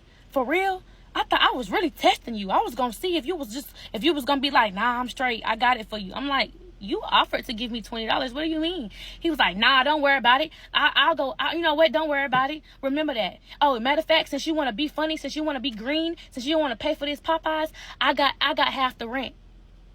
I'm like, what the hell? Over Popeyes? So he starts scraping up ones places, but mind you, he told me he had the $20 in his car. So I'm like, why are you over here scraping up ones? Like, I just did you a favor, and you just tried to make it seem like I'm green because I asked you for the 20. Like, I was just like, give me the 20. Like, I got it for you. No. He was like, that's real messed up. Don't worry about it. You've been doing some real green stuff lately. The brokest ones are the ones that when you loan them money and you ask for it back, they try to act like you're the one that's broke. Come on now. So I said, how you gonna send me half the rent when you already said you just sent me the rent? You literally just said you sent it and it ain't gonna be there until 3 days because it's a holiday. So now all of a sudden you only can send me half the rent? So he like, nah, I'm saying when you get it, send me half back. I'm like, huh? I said, don't worry about it. I'm gonna send you the half back. Right? So I'm getting hyped. I'm like, oh, it's like that? I'm about to send you your money right now. When I get the money to my bank account, I will give you back half. I even got so petty. I was like, you know what? I'm gonna send you the whole thing back. I don't need you to pay nothing. So I asked him, how much you need? $2,000? He's talking about some, it's pending transfer. I got it. Transfer it now. He said, okay. So I'm not showing this because these are my bank stuff. I'm saying, is this the right account that you want me to send it to? So he's like, yeah. What's the number on it? So he's trying to make sure I'm sending him the $2,000 to his bank account. Mind you, now he's trying to get me to send him 2 racks when he never even sent me the 2 racks. So now I feel like you're trying to scam me. So I'm like, hold on. You want me to send you $2K, but I don't even got $2K in my bank account from you. So are you trying to get money up out of me? So I said, send me the screenshot of where you sent the $2K. If you sent me $2K and you want me to send you money back and you want me to, you know, take money out of my account and send it to yours, please send me the proof so I can make sure you sent me my funds. I'm talking about going off, y'all. So I'm like, how you want me to send you money? If your shit didn't go through, how is mine gonna go through if it's a holiday? He was like, oh no, I sent mine on PayPal. I said, okay, because how PayPal work, you can send me a timestamp of when you sent me my money, right? So I asked him to send me a screenshot of when he sent me my money. And I'm begging for it. He would not give me he would not give me the screenshot until I made him. So he sends me this screenshot, y'all. So here go him sending me the money for rent or whatever. You shouldn't even have made me do all that for no reason and lied and said you was finna transfer me anything. If you wasn't finna do it, whatever, read whatever the fuck you read, right? So I looked at the timestamp on when the money was sent to me. He told me he sent me money about 8 hours before that screenshot. The damn screenshot has the timestamp of the time we was on the phone when I was like, send me the proof. So he had to actually send me the money to get the proof. And if it was going to take 3 business days to get to my account, why when I asked for the proof, it came straight to my account? So he was trying to get me to send him money. Oh, child. After all this, I'm really literally disgusted with him. Like, I'm ready for him to get out my house. But I couldn't just kick him out. You know what I'm saying? I couldn't just kick him out. My mama said I had to give at least like a 30-day notice or something like that. So I give him a 30-day notice. I even told him I didn't even want him to drive my car no more. Like, I don't want you driving my shit without asking me. You got your own car, do your own thing. He like, you already know my situation. Why you won't let me drive your car? That's lame. I put gas in it. So one day I take a nap, right? And I wake up and my keys are gone. So I'm like, where the fuck are my keys? So my keys are gone and my car is gone. So I'm tight because I literally just told this man not to drive my car. I woke up and I was like, why you leave with my car? And this is what he had to say to me, like, you know, manipulation shit. Like, damn, I didn't know I had to ask you to drive your shit. Why was there money missing out my car, y'all? Who the fuck did I move in with? Part 10. By now, y'all should know who the fuck I moved in with. After he took my car without asking me, he rode here, came upstairs, threw my keys at me, and then he started packing his shit up. He's taking all his clothes off the hangers, putting it in buckets. He's taking his little shoe shelf. He's bringing it all outside. He was like, you know what? I ain't finna stay with nobody who don't want to be with me. Goofy nigga, have an attitude if you want to. You too broke to go anywhere else. Goofy? What? So I'm like, shit, okay, shit, I thought I had to give you 30 days. I'm over here like, take that ass on. But you can tell he's doing this all for attention. Like, the way women try to pack their stuff up to try to get attention so the dude can be like, no, don't go. I didn't say shit. I watched him. I actually said, why the fuck you throw my keys at me? I ain't throw them. I tossed them. Anyway, I take my mom to the doctor's office, and when we go to the hospital, we have to park in a parking deck. And I usually keep money in here, right here. I always keep some cash in there.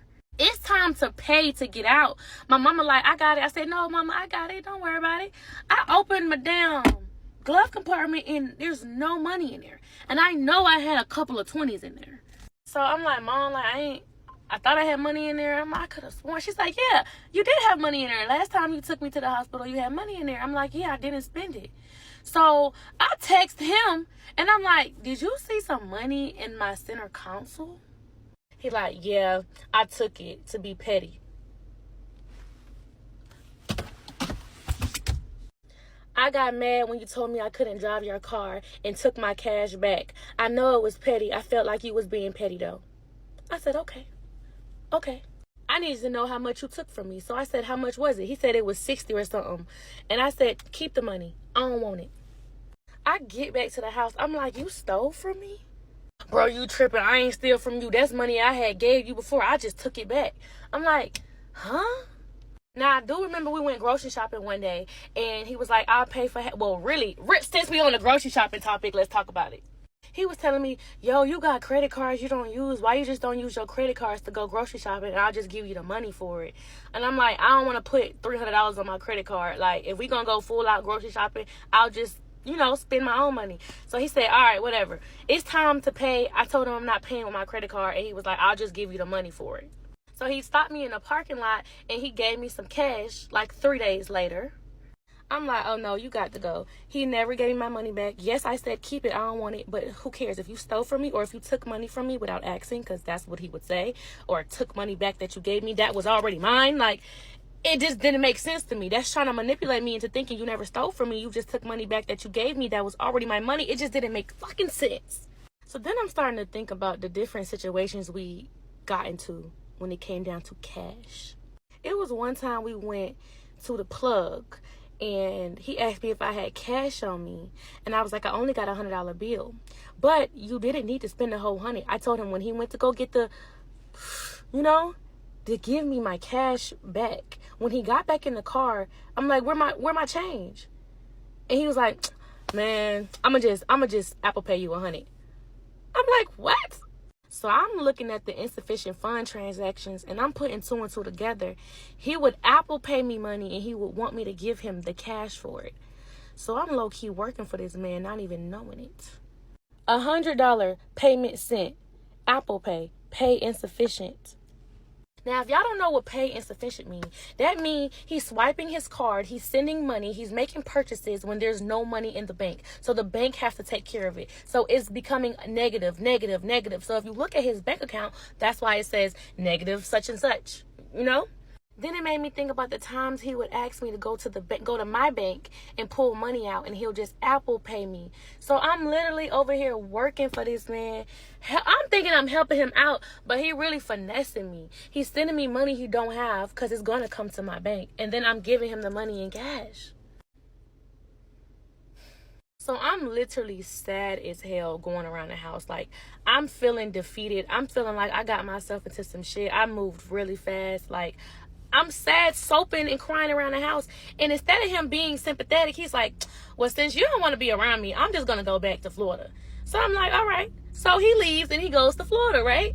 So now that he's gone, I'm sorry, I just gotta mention the gaslighting. It's absurd. You are stealing from her and lying from her perpetually. And then you turn around talking about you don't want to be around me, so I'm just gonna leave. Nigga, go. Now, let me keep playing this video. It should get me upset. feeling like myself again, and I'm like, let me go outside in Atlanta, let me go network, let me start working again. Like, I don't feel like myself, so I gotta go outside. I end up meeting this famous actor, and I seen that he played on BMF. I seen that he played on a lot of big time movies, and he was like, yo, you look like you could be an actress. I'm like, oh, me? Yes. Like, come hang out with me and some friends. We having a movie night. If you serious, come on. I end up linking with them, and we decided that we wanted to do skits, that we wanted to put out content, and I end up posting a picture of me with these guys, and I'm like, we got content loading. I get a text message from, y'all know who the fuck I got a text message from. He's sending me screenshots of basically people sending him my story saying, oh, your girl a bop, oh, she's gonna get greased by an African dude. Like, he's just sending me stuff that people are saying to him, and he sends it to my phone like, oh, this shit is embarrassing, like, you ain't even wait till I was fully out the house yet. And I'm like, all it was a simple picture. Let me go ahead and drop the screenshots of what he was sending to my phone so y'all can see where this is about to go. So as you can see up here, somebody sent him and said, nah, bro, your girl a bop already. This couldn't be me, bro. You going outside. So he texted me and said, shit is embarrassing, bro. I knew this was going to start sending me stuff like this. Then he sends me another one. I don't feel like looking for the screenshot, but it said, bro, your girl finna be greased by an African dude. And then he sends it to me and say, now I got to clear this stuff up. Now I got to clear this shit up like he got my back. While I was out working with these dudes, I didn't want to entertain it. I didn't even text him back. I just left it alone. But once I got home, I was going to do my investigation because something didn't seem right. If you're going to send me screenshots from fans and random people sending you stuff in your DM, why would you scratch out the circle? Like, why would you scratch out who sent it? Like, you're trying to protect these people if you don't know them.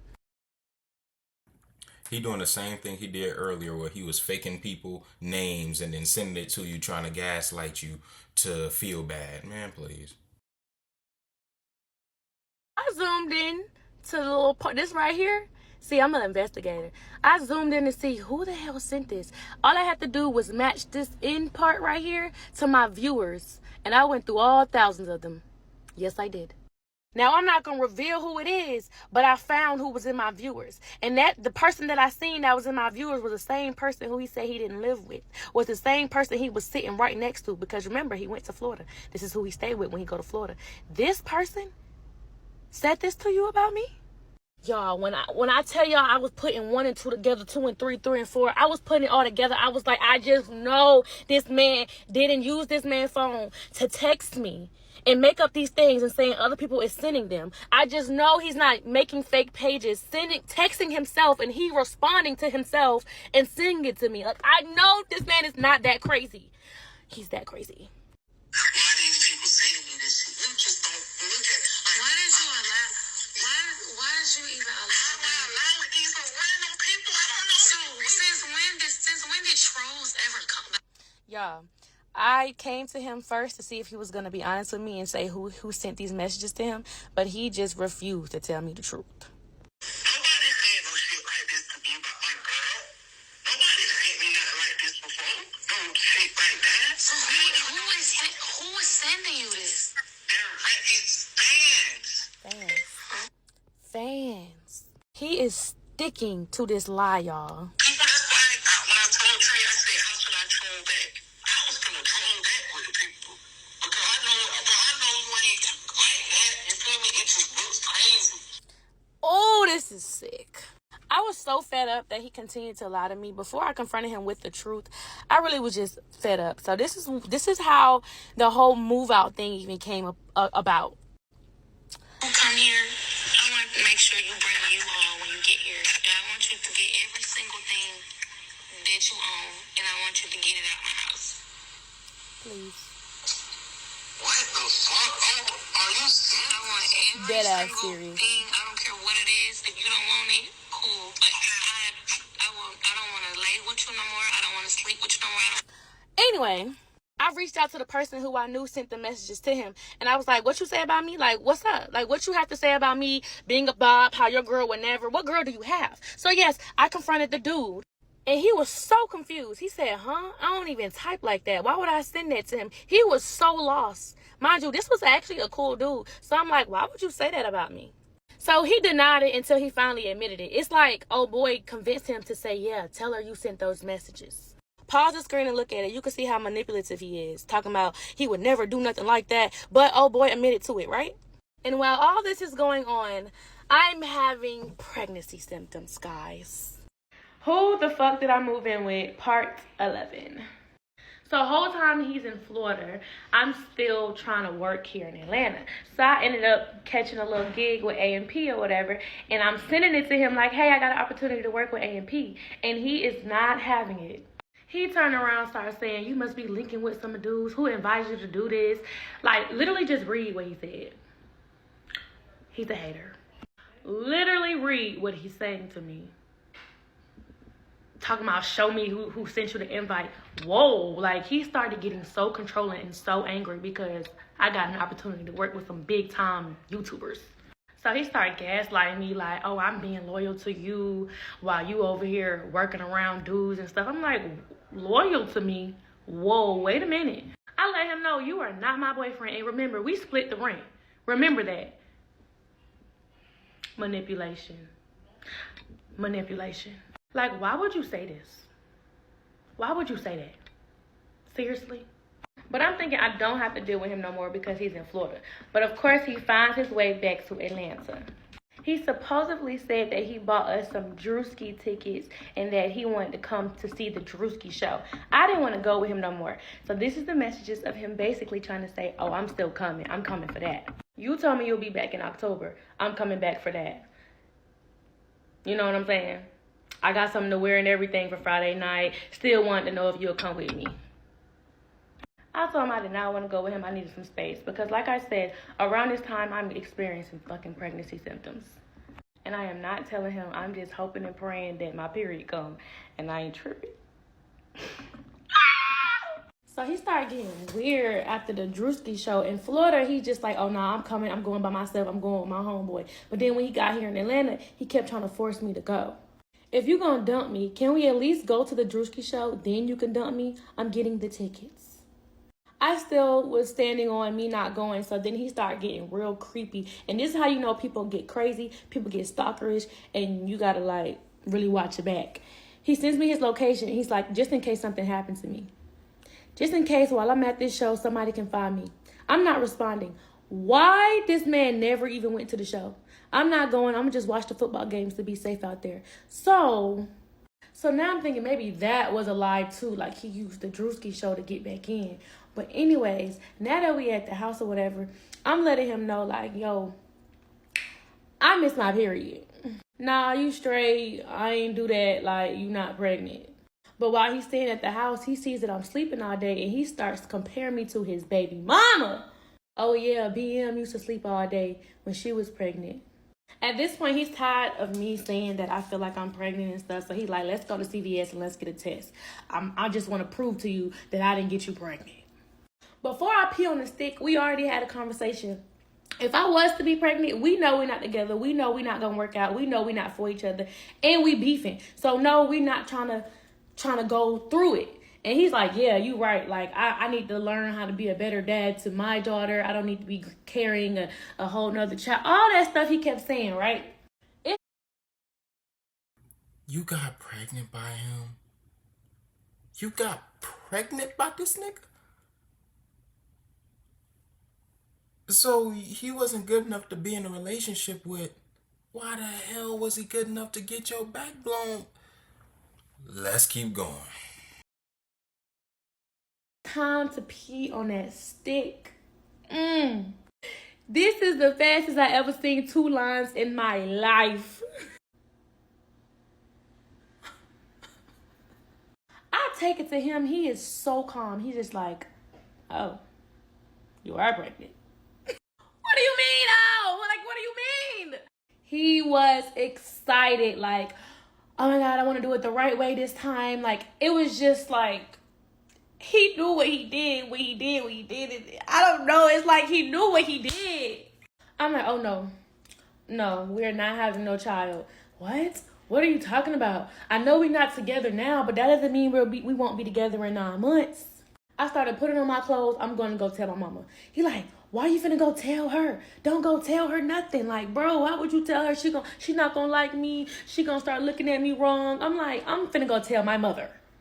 He was trying his best to convince me to keep this baby, but I'm telling y'all, this was the most convincing decision I already made in my head, but it was the hardest decision too, because I'm like, dang, I don't want to have to go through, you know what I'm saying? I didn't want to have to go through that.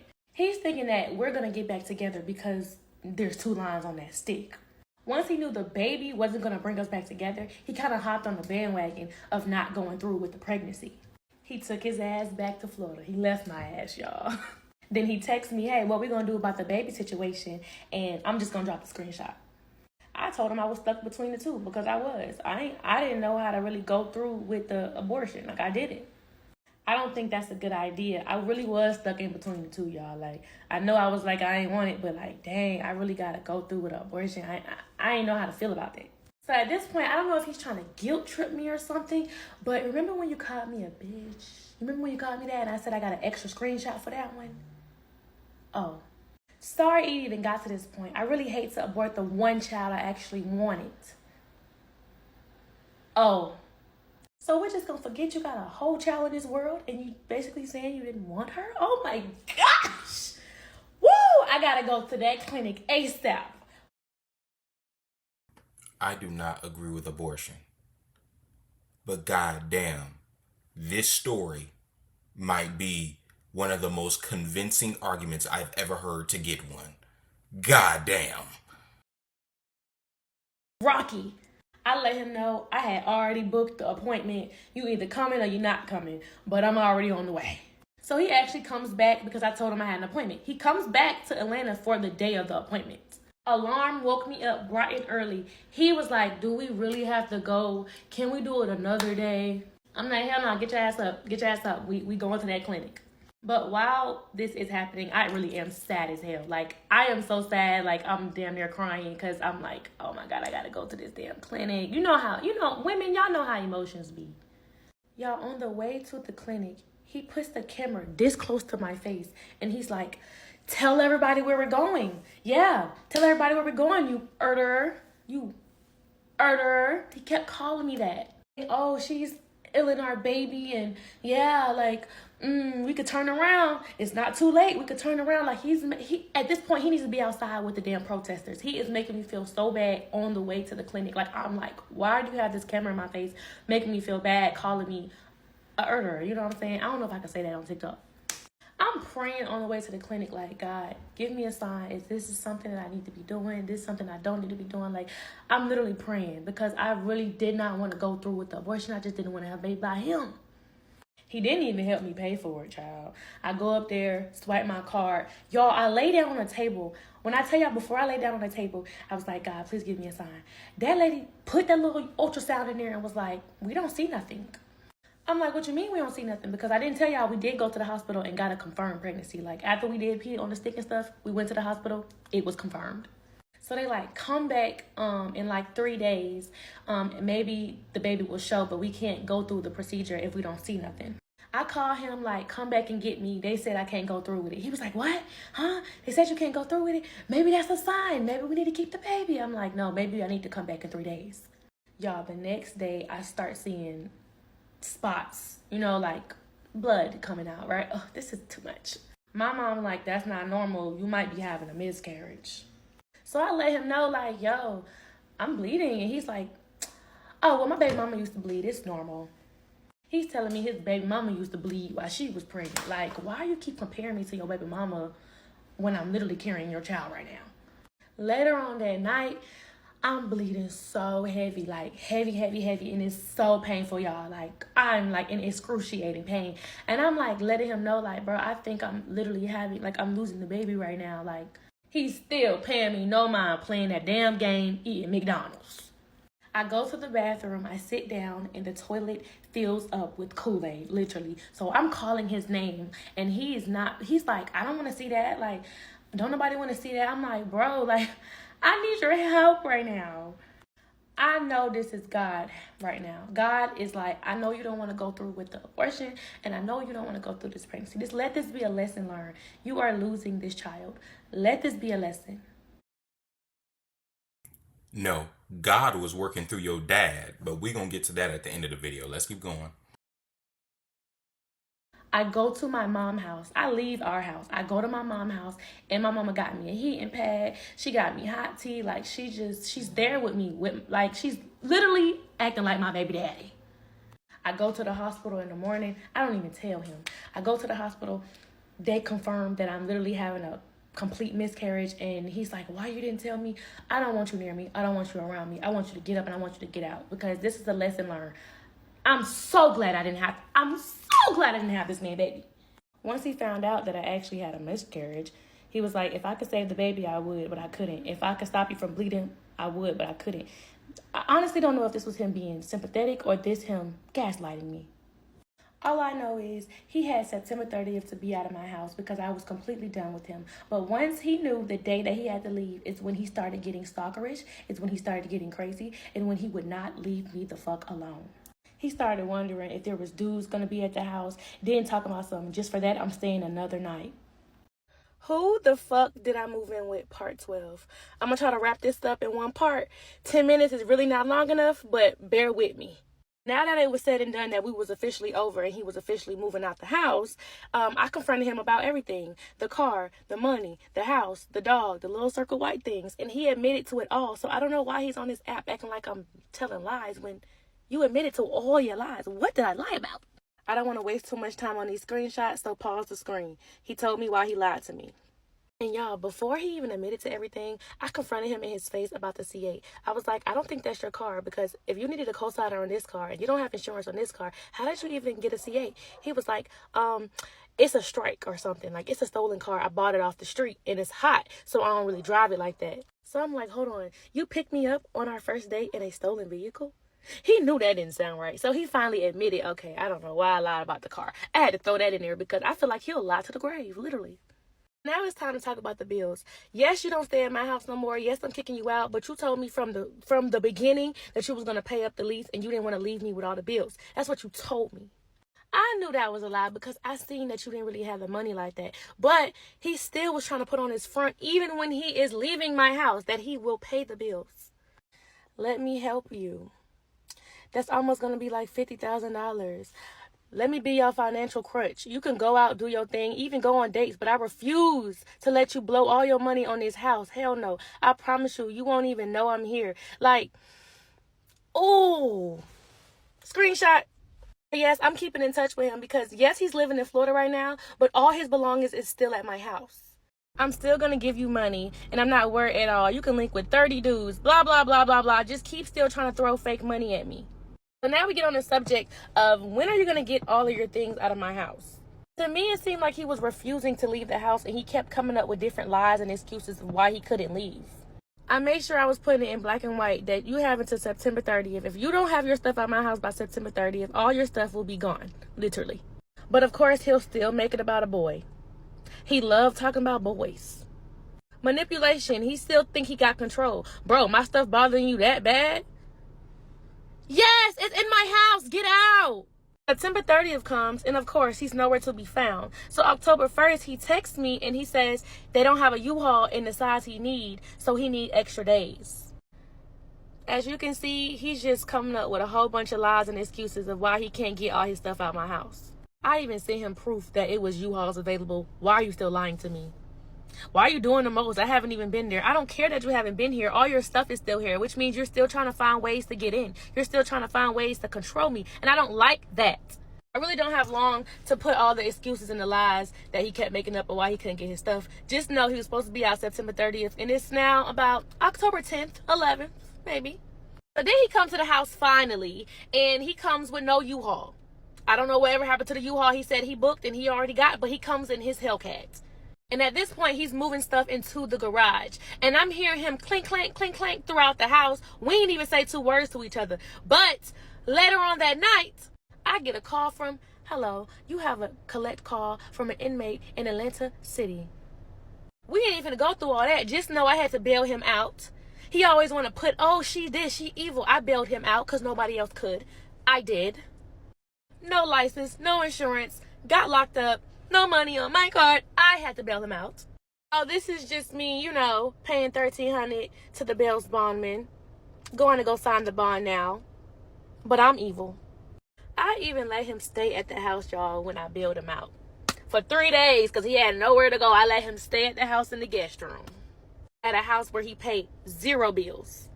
Speaking of bills, he told me he was supposed to pay for the utilities the time he was actually living at the house. He never gave me the money for it. So I'm like, this man's still trying to scam me because he so-called said he sent it and sent me proof to him sending it. But he don't know that I see that the money never came to my account. I showed him the bill that was due. He said he already sent it through PayPal. It should be there in the beginning of the week. So the $310 that he sent me through PayPal returned. So no more insufficient funds. You didn't reach your max capacity of overdraft. It returned. So you never sent me the $310, or maybe you did. It just never came to my account.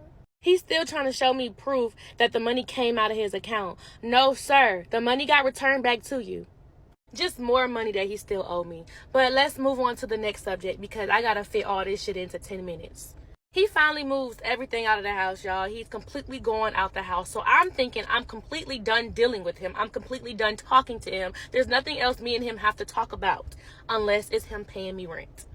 Now that he is gone, this is him missing me. This is him trying to get me back. This is him trying to still have access to me because he loved me and I was the best girlfriend he ever had. I don't even know why he want to kick it to y'all like I'm just this badass person. You loved me. It's okay. I loved you too. Meet up with some influencers in Florida and he decides that he want to see me, right? He decides that he want to give me something. I don't know what the something is, but he's texting my phone and I'm not texting back. It's becoming like harassment at this point.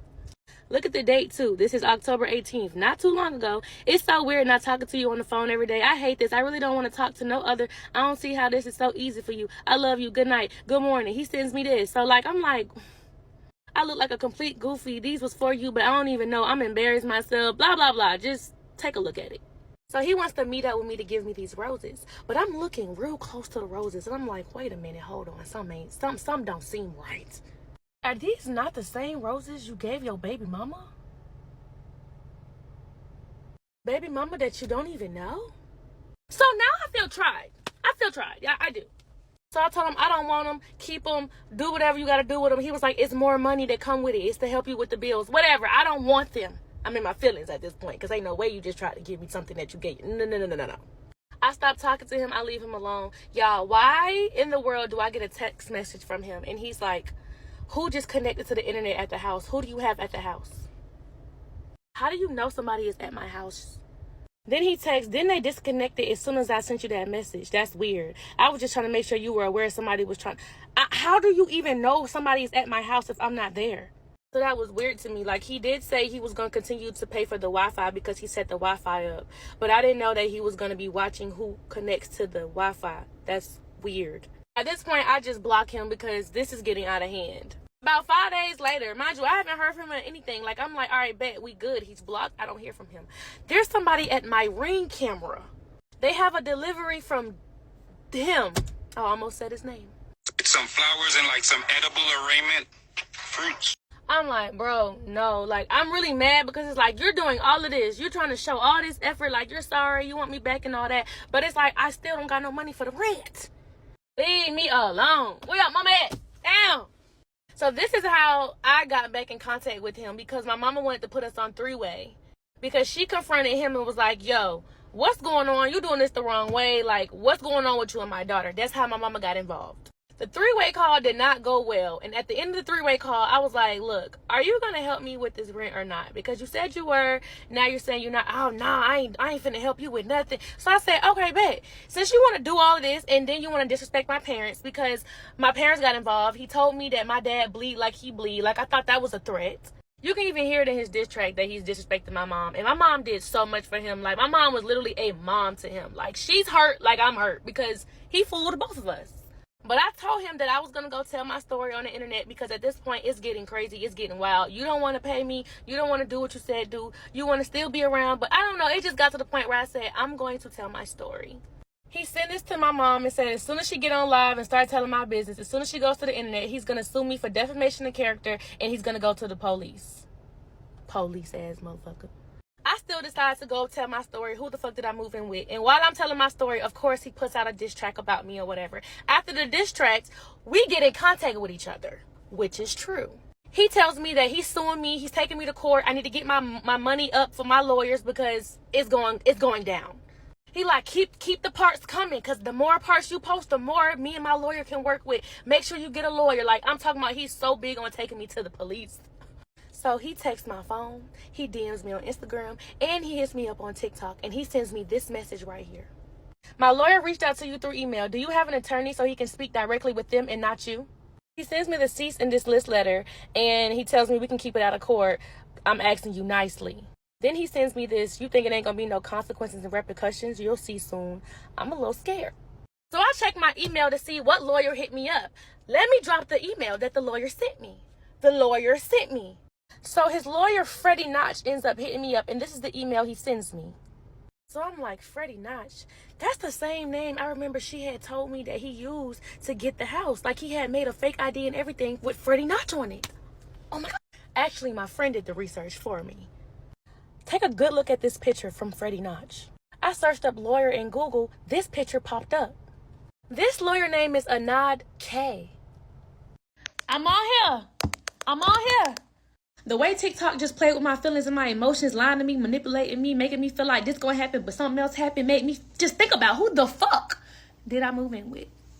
Part 13. This nigga is actually crazy. You telling me he falsifying lawyers now?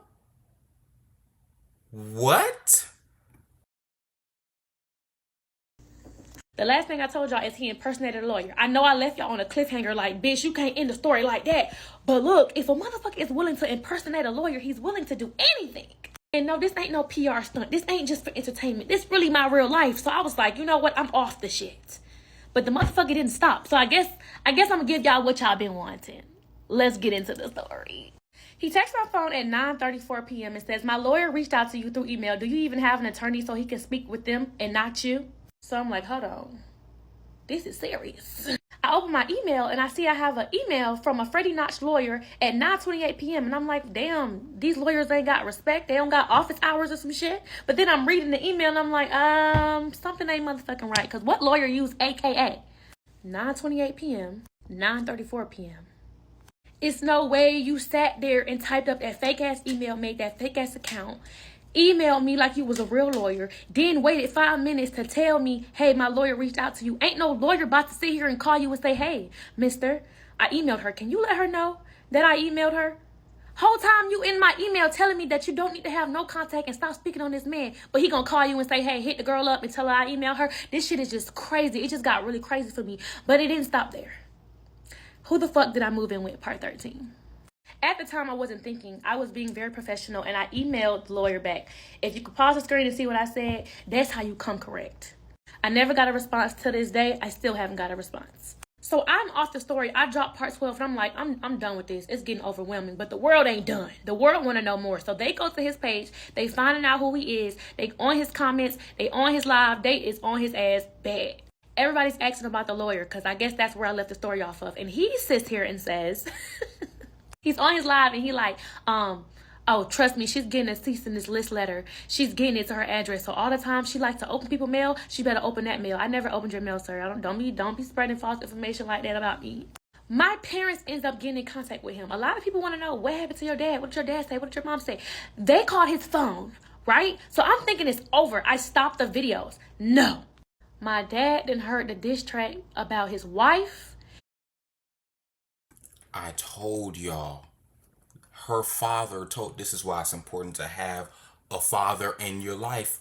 Let's keep going. And he calls him. He ain't texting, he ain't going on social media, he going man to man, and he calls him. So I get a text message from him, and this is what the fuck the text message says. Get your parents for real. This man called my phone with that bullshit. I wish y'all would all leave me alone and move on with your life. You still making videos about me. This man calling my phone, screaming and hollering like a grown-ass child. And your mom disrespected me, and I wish all y'all would get over it and move on and stop bothering me for real. This shit getting old now. I let her disrespect me so many times before, and I even said nothing. Man, I don't give a fuck. Hold on. This old ass nigga calling my phone, about to cry, screaming and hollering. Niggas don't even go this hard for his real child, but trying to super dad. Like, who the fuck? Who the fuck? So you go live still talking shit. You put out a diss track talking shit about my mama. You talking about this man's wife, and then you turn around and say, oh, y'all need to leave it alone. Huh? It's like this man like to throw rocks and hide his hands. Like, you did not just sit here and talk all that shit. My dad's not playing about me. Talking about he going harder for me trying to play somebody daddy. That's my fucking father. I don't know where yours is at, but that's my dad. What did you say about his daughter? He do not play about his daughter. So after this message and this message, he still wants something from me.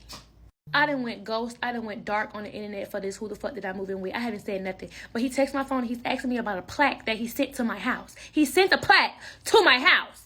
He's moved out. He's over with. The story is out. We not talking, but you send something to my house to get back in contact with me and ask me, hey, did my plaque come to your house?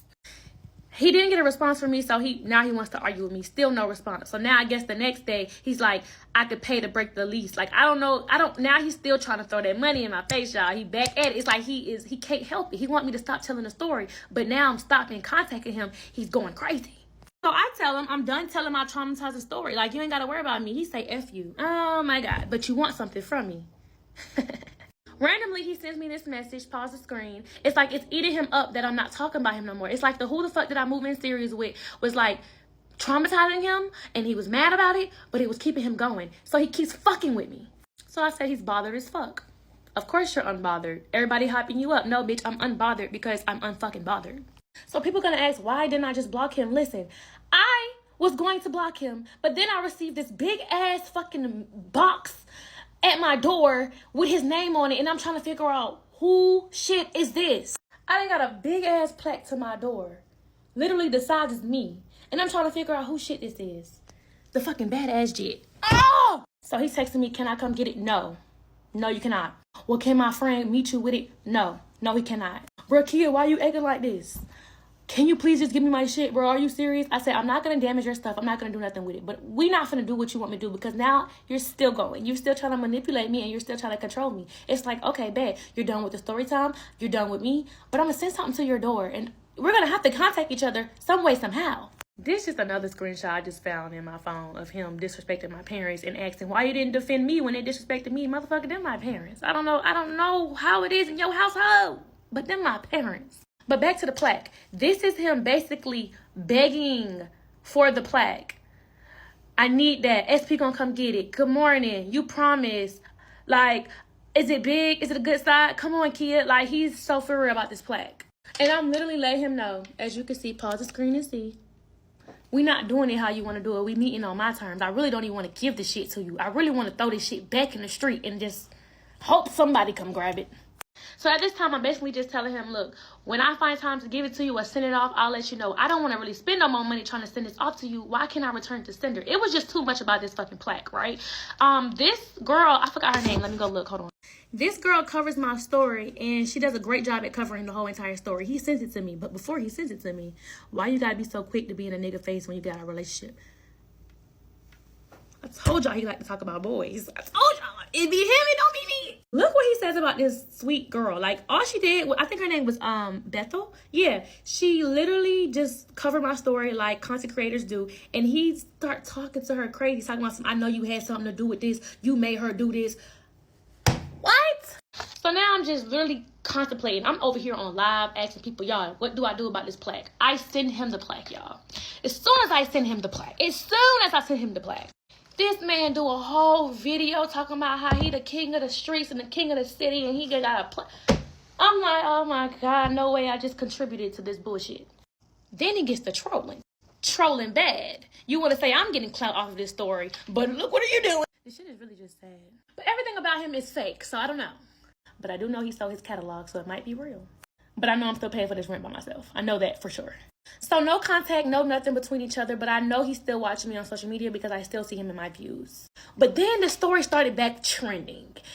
And I ended up on Facebook. I ended up on YouTube. People making money off me now. People talking about me. It's like, damn, if you're going to make money off me, damn, be nice. Y'all mean asses. Because I can't get in contact with you to clock you, bitch. But I can clock you and put that shit in the bag, too. Because y'all be saying some foul-ass shit on social media, but y'all ain't saying it to my face. If you want to sit down and talk to me, get on live with me, baby.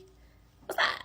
No, I'm just playing. Y'all can have y'all opinions. I ain't mad. I was really slow in the beginning. No, it wasn't about the money. When I first seen him, he was not my type. He was a rapper. He was skinny. And he just wasn't somebody I date. If you knew who I was dating before, you would know I definitely downgraded bad. But I was like, you know what? Let me stop dating in my type. You know, let me stop dating in what I want. Let me go for something fun, something extravagant. I was happy with the nigga when we first started dating. We was like having hella fun. He was like literally love bombing me. So for y'all to keep talking about, oh my gosh, she only went for the money. What money? Show me the funds. What money? The fuck? I was having fun until I wasn't. But anyways, yeah. When I started to see that people was reposting my story on their platform making money, I decided that hell, if y'all gonna make money off me, I might as well post my story up to YouTube. And then I got a message like this. So now he's saying I'm dragging it, I'm using him for clout, and I basically want to be big and famous off his name. Then he says, I would think you would have a boyfriend by now making videos about him. Basically, like, stop using him for clout. So I'm texting him like, yo, leave me the fuck alone. Like, damn, it ain't even about you, bitch. It's my story. You put me through this shit. How the fuck you put me through hell? And then when I talk about it, you want to make it seem like I'm using you for clout. Bitch, I wish I never even went through the shit with you, but I put myself in this situation. So it's like, you know what? You got it. You got it, my boy. I'm going to ignore you. I'm going to leave you alone, and I'm going to live my life, and I'm going to start having fun. So I start traveling and shit, right? I post a picture in Colorado, and he like, but when I wanted to take you to Colorado, you had a problem with it. God damn, where your mama at? Shit. It's like I can't shake this motherfucker. But despite all this shit that's going on, my birthday just came. And let me tell y'all what this motherfucker did. I ain't gonna lie on this nigga. I'm gonna be so for real. This man hits me up for my birthday and say sorry for everything that he put me through and sends me money for my birthday. I will be doing a Q&A on YouTube. So if you have any questions from this series, please drop them in the comments. Anything I didn't cover. Now, a lot of people have their comments about me. A lot of people have their opinions. Really, I just feel like the opinion you have about me can be shoved up your ass if it ain't positive. Who the fuck did I move in with? Part 14. Why is there a part 14, Kia? Now, I was getting my hair taken out so I can get my hair done. And y'all done seen a whole bunch of goddamn hairstyles in this series. But I decided maybe I should show them my real hair, you know what I'm saying? But yeah, part 14, because why the hell did I get DMs from Mr. Deshaun? And Deshaun, I guess, wants to tell y'all something. So I guess I'm going to let y'all know what he has to say, you know? All right. Hey, I'm gonna tell you this, bro, that I won't text you or say nothing else to you because you tend to take everything that I text you or send to you to use it for more of your little TikTok videos. So why the fuck do you tend to keep texting me and sending me shit if you know that I'm gonna take it to my TikTok videos? So let me fact check you right quick. Who are Cause you feeling talking yourself to? and you really need to humble yourself. I need to do what? First of all, I don't need to do a bitch ass thing. But I'm gonna let you talk. First of all, I never got my plaque sent So to your sassy. house to keep in contact with you. And I'm pretty sure you know this. I got that plaque sent to the house while I was still living there. 2 months before it came. It just happened to come when I moved out. That was a lie. And second, you talking about, oh, I wasn't your type. I was skinny. I had grills and I was a rapper. That's like me saying you ain't my type because you buff as hell and you got braces in your mouth. Like, humble yourself, bro. Like, then you gonna tell people you downgraded bad. Like, I did. You saw who I was dating before. You would know I downgraded. How the fuck you downgraded bad? I did. Hold on. Let me fact check you real quick. How did I downgrade bad? Hold on.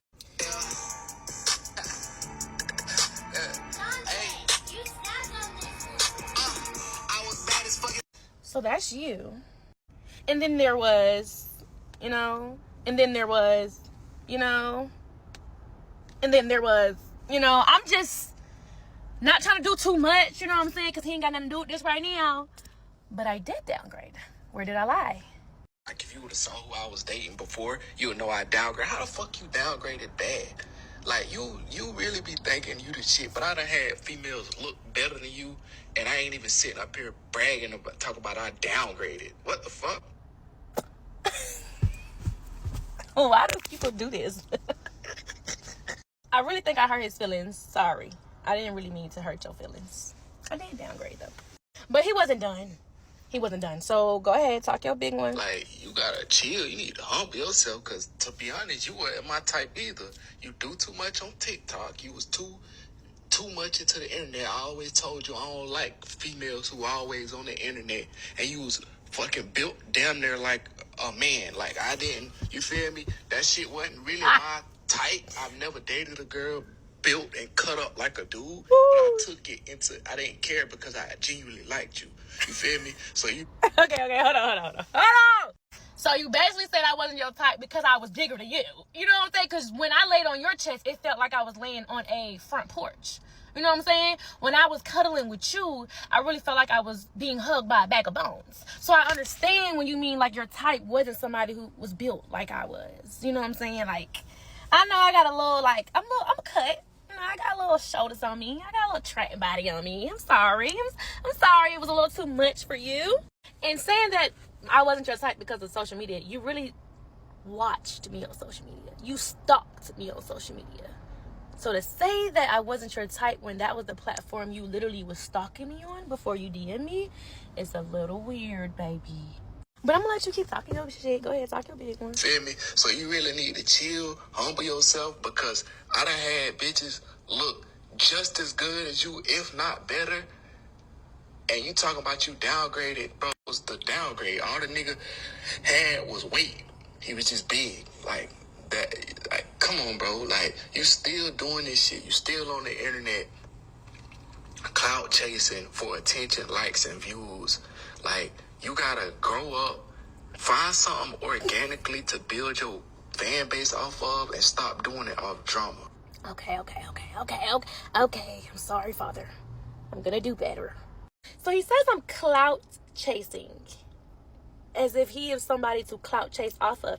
If I haven't mistaken, you know what I'm saying, because I'm clout chasing. Hold on. If I'm not mistaken, if I go to your YouTube and go in your comments, everybody is talking about how I put you up, how I set you back off, how I got you back in the booth. I really turned you up. You should be texting me saying thank you, but like, whatever. I'm gonna keep playing what you gotta say. Talk your shit. And when you sent the plaque, I made a video. You talking about in the video, I say I'm the king of the world. I'm the king of the streets. At what point in that video did I say some lame ass shit like that in the video? Never once said nothing like that. What I said was, I accomplished something that nobody in this area has, and you can go fact check that. Nobody in my area has ever gotten a plaque. That's not saying I'm the king of nothing. That's... No, you did not say you was the king of the streets. I was over-exaggerating. Because when I heard the video and you were just talking about how nobody ever in the Florida area have accomplished what you've accomplished, it just seemed like you were like, I'm the king of the streets. So yes, I did say you were like, oh, I'm the king of the streets. But you're right. You said what you said. Congratulations on your plaque. You know, like, Badass Jit was made 15 years ago and you did your big one. Congrats. You're right. It's your accomplishment. Finish talking. You got 500K followers, and you went and bought balloons and took pictures laid up in the bed. Nobody's saying you the king of, you say you the king of queen of TikTok. I'm nowhere near that. It's an accomplishment. You was proud of it. You posted it. It was an accomplishment. I was proud of it. I posted a video. You sound like a hater, and you keep trying to make it seem like I'm just being arrogant, and like you starting to get real corny and lame, and it's really, really, really starting to get out of hand. You feel me? Like, you need to focus on yourself and focus on building yourself off something positive, and stop trying to get clout off drama. Y'all, I'm trying to tell y'all, who the fuck did I move in with? Like, I really do not know. Like, what the fuck did I do? Like, how did I do this? How did I do this? How did I do this? Fuck! You said I sound like a hater. Now, sir, throughout this whole entire series, I literally let the world know that you were a great rapper. I literally let the world know that you were very talented, and that somebody needs to sign you. I actually turned up to my own diss track where you was talking about me, you were talking about my mom, you were literally going fucking crazy in the booth. And instead of me going off or being sad about it, I turned you the fuck up. But I'm a hater. By the way, you said you could have effed my friend, but you didn't want her because she was built like a 2005 Honda. That was a bar. But I really turned up because it was like, who are you talking about? None of my friends ever thought you was cute. They always told me, Kia, what are you doing? It was like, is it the money? And I'm like, bitch, he has no money. And even on your best day, I promise you, my friends never, ever, ever, ever wanted you. You could never have none of my friends. So the bar was hard, but you wasn't talking about my friends. Secondly, you turned up in your diss track about how my mom is, no, you ain't shit, and your mama ain't either. That was a vibe. Like, I swear throughout the day, I literally be singing, you ain't shit, and your mama ain't either. But it's like, come on now, when they really called your phone, you was ducking and dodging them. Come on, we know you not really built like that. Grown-ass woman smoking Black and Mouse and reefers. She's grown as fuck. If she want to smoke, she can smoke. You need to worry about them white little circle things and not her smoking some damn Black and Mouse. She was the one who supplied you. Accidentally supplied you with your needs and your wants and your cravings and your addictions. She supplied you. So for you to go ahead and drop a song about my mama who treated you more than any and everything, more than your mama could ever, you're fucking dead ass wrong.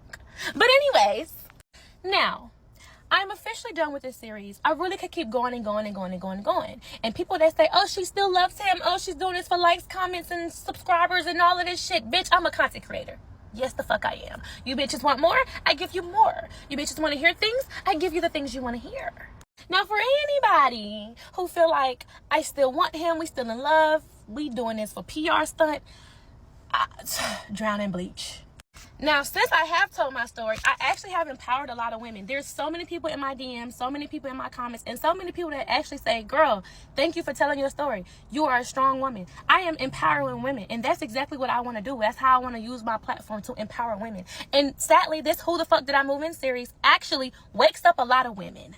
I do have way more other social media platforms. I have a YouTube. I have an Instagram. My Instagram is in my bio, _Kia.xo. I would love for you to follow me. And saying that I'm using you for clout as if you're this big ass fucking big time little baby ass rapper is crazy. People are really watching this series because I told a good ass story. Like, it got nothing to do with your ass.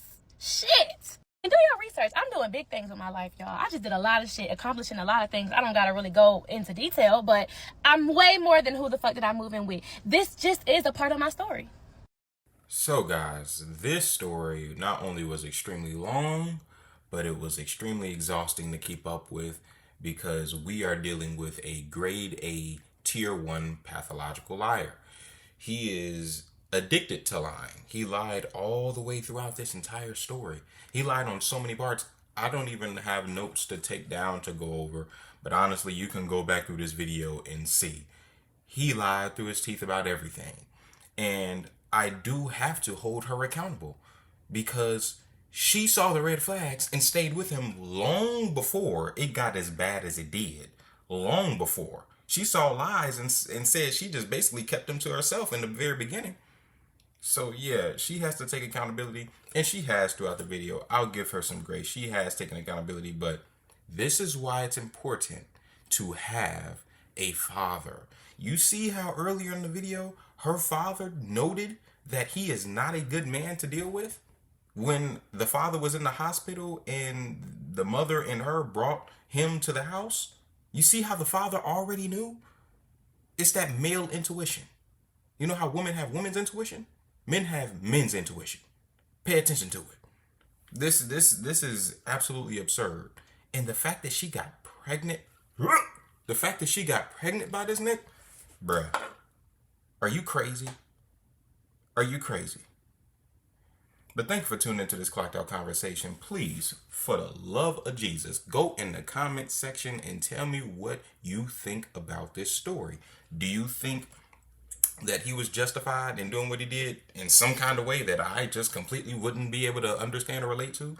Or do you agree with me in that she, by the blessings of God, was able to get away from this man and was able to move on with her life? Please like, comment, and subscribe if you want to see more, and I will see you in the next one. Peace.